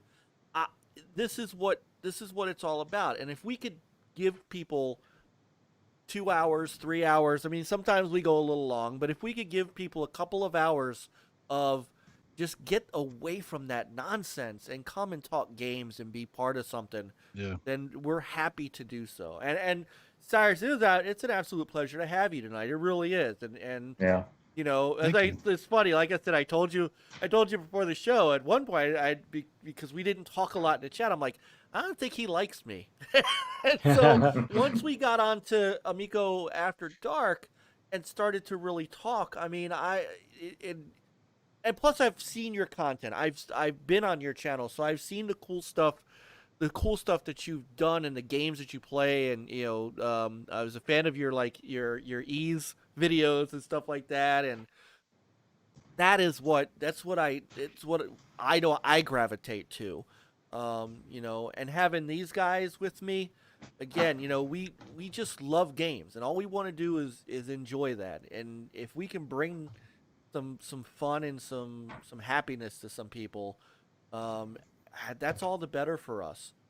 And so I'm glad that you do that too, because it's an important part of making this strong. And I mean, all you have to do is just read back the chat tonight and watch some of the reactions to not just us, but to each other, to the folks in the chat talking to each other. That's power. That's power. So I would just like to say one more thing, if I can. Absolutely. Nobody's perfect, guys. Okay? Nobody's perfect. And I don't hate anybody out there, no matter what they've said about me or about the things that I like or whatever. It makes me sad that unfortunately sometimes people make it impossible to have any kind of a relationship, right? It makes me sad. Yeah. And I think there are some people maybe that things, you don't always have to be the same person the rest of your life, right? We can make mistakes and we can learn from that. And we can be critical of things to the point to where we're just trying to be trolls or whatever. But we learn from that and maybe we change, right? And if in the past you've been a person who has caused trouble because you thought it was entertaining, or has just been negative or whatever, it's just been a problem, has just caused things, I personally want to say, I think that everybody deserves a second chance, and everybody deserves an opportunity to grow and to learn without being shamed for it. I'm not looking to shame anybody. There's no I told you so's out there for me. I'm not trying to put my finger in somebody's face and say, you see, I told you. There's none of that. Okay. I think there's a lot of people, unfortunately, things got out of hand in our community. It doesn't always have to be that way. And I would just like to see, if it's possible, I'm naive. I know maybe I'm kind of stupid, but I just would like to see some people maybe take advantage of that as, an opportunity to maybe start over, maybe think, what am I doing? What am I really all about here? Who am I? And what is my impact on everyone else? I just want to put that out there. Now, y'all may not agree with my take on that. That's fine. I know I just kind of sprung this out there. No, it's okay. But I feel like there are good people who have had strong opinions, and because of circumstances that have happened, we have gone to separate corners, but I think now that I know what the thing is and I've played it, there's no question in my mind of what it is. That's not a factor. There's no debating anything anymore. There's no well, what if it's this and what if it's that? I know what it is, right? The console. let's try to get some of these relationships fixed. Let's try to figure out a way that we can communicate. And I know there's some people not interested in that. I understand, but I just want to put it out there. That's all I'm saying. John, anyone touches me, they get hands. No, and you know what? And I will tell you that I think Chris and Peter have seen it too. We've seen people who have been maybe not like full tilt toxic. There's some people that are never going to change. They're never going to be, they're always going to do that. That's their persona. That's where they get their attention. But I think we've all seen some folks who, dabbled over in that arena and realized, yeah, this is not for me, and have sort of backed off that and come to find out that when you do that, you tend to start to meet people in a different way, and you start to meet different people, and all of a sudden you're starting to surround yourself with a better class of person, and that changes not only their perception of you, but your perception of those surroundings. I know one or two people that have done that. I know people who have gone the whole opposite way. Don't get me wrong. I know people who have been good people that have gone off the reservation, but I've also seen it come back the other way. And I hope those are strong and wise words, Cyrus. That I hope anybody who's listening to this show, either now or afterwards, might take heed to. Thank you. So we're at 12:26 a.m. on the East Coast. Well, these sounded like good final words. They did. We were already at final. Right. Hold on. Final thoughts. Yeah. So I did have one piece of rapid news, if anybody cares, although I care. So if you grant me 2 seconds to, there was one kind of decent, big announcement that happened over on the Xbox side that for those of us who have Xbox Ultimate, Xbox Game Pass Ultimate, and I know, Cyrus, I know you cover yours. I know you are not a Game Pass guy. You know what, Mullis? Not everybody likes the same things. No, and that's fine. And that's okay. Fine. That is absolutely correct, and that is what makes the world go round. But I gotta say, because otherwise we'll all be playing Fortnite, Right. That's true. Yeah, we're playing. Nobody want to play Fortnite right now. But no, this actually hits me kind of nicely. So because I have Game Pass Ultimate, I also have Xbox Cloud Gaming, which was formerly known as their xCloud. They have added back compat games to that. And Garvey was preaching on it earlier. He was playing Banjo Kazooie, but the games that they just put in xCloud, these are some to me. These are some huge games to play when you're mobile. Cameo, Banjo-Tooie, Gears of War 3, Gears of War 2, Morrowind, which I got upstairs on the 360, Fallout New Vegas. Oh, look, it's the Gears of War Ultimate, Fable 2, Perfect Dark Zero, Perfect Dark, the original, the N64 version that came out with, and some of these are on Rare Replay too, by the way. Both Viva Pinata and Trouble in Paradise, Double Dragon Neon, which you could honestly do without, is fine, and Elder Scrolls Oblivion, and Jetpack Refueled. These great. I'm going to actually play some of these. So when I'm sitting in bed, or if I'm out with the family and we're with family I don't want to talk to, I just go into another room and off I go. And these are what they said was more will be coming. Oh yeah, definitely. So, and with that, by the way, I don't know if you guys know this, but Phil Spencer is celebrating his 7th year as the head of Xbox. Oh, wow. 7th year. I always talk, I have to give him credit. He has saved this company. He has saved the Xbox brand. Even if there are things that that I don't like that he did. You know, I will always never be a fan of him removing Kinect. I will always never be a fan of the fact that the Series X doesn't have either a pass through or an optical out, which made me have to go and buy a new receiver.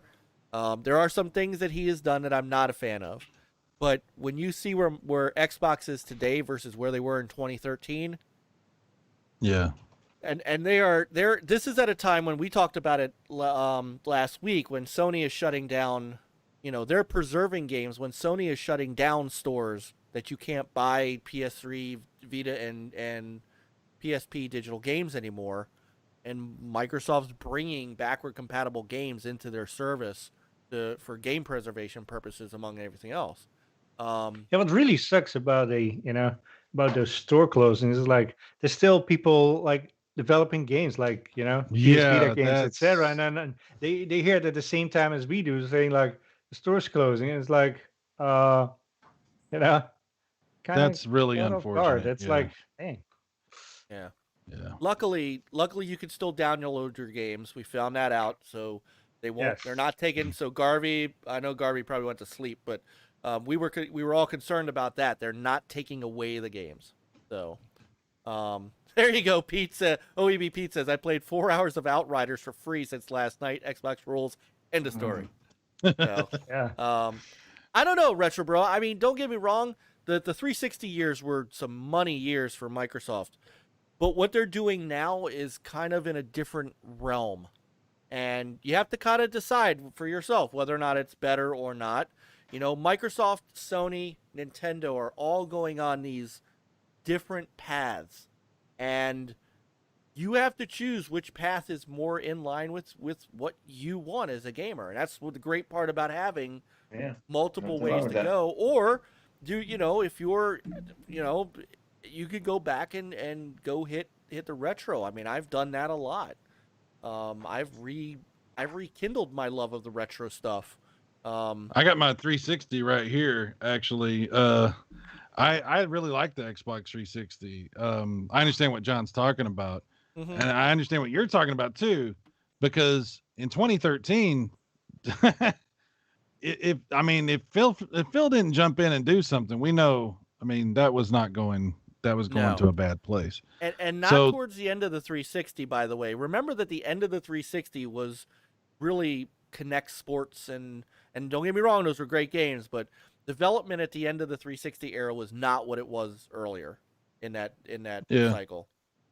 I personally, you guys, I don't know, maybe you don't know. I'm not a big fan of what they're doing now. I'm not into Game Pass. It's not for me. Sure. But I'm not. It's none of my business what other people want to do with their gaming. You know, if somebody else is like, "Hey, I love Game Pass," it's not. I'm not entitled to jump in and be like, "You're wrong and stupid. Why do you?" People are entitled to like things, right? And if you like Game Pass, great. I'm glad that you like gaming. If you don't, it's okay. I mean, I know a few people that don't like. They want to buy, and that's perfectly fine. Again, it goes back to, how dare you like what I don't like? That's ridiculousness. So it fits. Game Pass fits me as a father of 3 with not a lot of disposable income. It fits me perfectly. That's not everybody else's scenario, and I know a lot of people who don't like digital. Like, they want to touch. They want to hold their physical boxes. They want to buy, and some people who go so far, they'll buy every special edition because they want the steel books, they want the statues, they want the collectibles. Everybody's got their own cares, Some of us like real games like Sonic CD, others don't. I come on. Oh, yeah. So, but I get what John's saying too, and you've got to decide for yourself whether or not the road that Microsoft is going, the road that Sony is going, the road that Nintendo is going is the road you want to go down. And whichever one you like, that's, and of course, like you said, you got your 360 right there. Mine's upstairs, that the kids and I play on. And, if I want to go back to retro games, believe it, I got RetroArch and a Dreamcast emulator sitting right on this phone that I got my Razer Kishi controller for. And I got my consoles over there. I got my Dreamcast, Saturn, and OG Xbox. Where you want to go, as long as you're enjoying yourself, that's it. Yeah. Dude, I just spent my final thought. So I think thank you guys. Yeah, thank you guys for having me here. I really appreciate it. That was great, and sharing your experience on Amico. Absolutely. Yeah, that was great. So, it's good to talk to you guys. Chris, I feel like, as a fellow Cowboys fan, I feel like we've connected in a way, and Peter definitely. Peter also, I feel like we were able to share some interesting stories talking about early days of gaming, and of course when you did your salute to DJC, that was very nice as well. I appreciate that. You have to do that from now on. Yeah. Yes. Hopefully I won't forget next time. That will be. And just everybody that hung out. Oh, just go ahead, Cyrus. Sorry. I was going to say, Mullis, I look forward to you finishing painting your room. It's done. Oh, it is done. Oh, it's done. Mind. Yeah, it's finished. It's all good. And I'll tell you what, the more I sit in it, the more I love it. The color we picked was the right color for that room. So awesome. No, everything is done. I am enjoying it now. So I appreciate it. I think Cyrus is not 100% a fan of the Desi yellow walls or Desi gold. Well, this is supposed to be all right. So, as fellow football person, this is supposed to be Ravens gold and Ravens purple. Back when I was a Ravens fan, back when I was a football fan. So I had done this. This was originally my sports room. Now it's more of my. You see the posters on the wall and stuff, and it's more of that. So I gotta find it. This room will not be this color probably by the end of the year. Oh wow! So it's gonna get painted over. I just don't. Is Retro Bro Eagles Redskins? Yes. Yes. Yeah. That explains the hey, boo. we're used to it. That explains the boo. So bring the hate. Bring the hate. No, it's cool. He's busting our chops. For some reason I have more friends that are Washington football team fans, and seem to get along better than it's just funny how that works, right? Yeah. It is. It's a good thing Mike is not is not a Redskins fan, because he will have to tear down those walls. Right? Well, it's funny. We were considering the other color we were considering for that room was like a darker red, and my wife literally said, it's your room. You do what you want with it. But if you put red down here with this gold and make it look like Redskins, I will never come down here.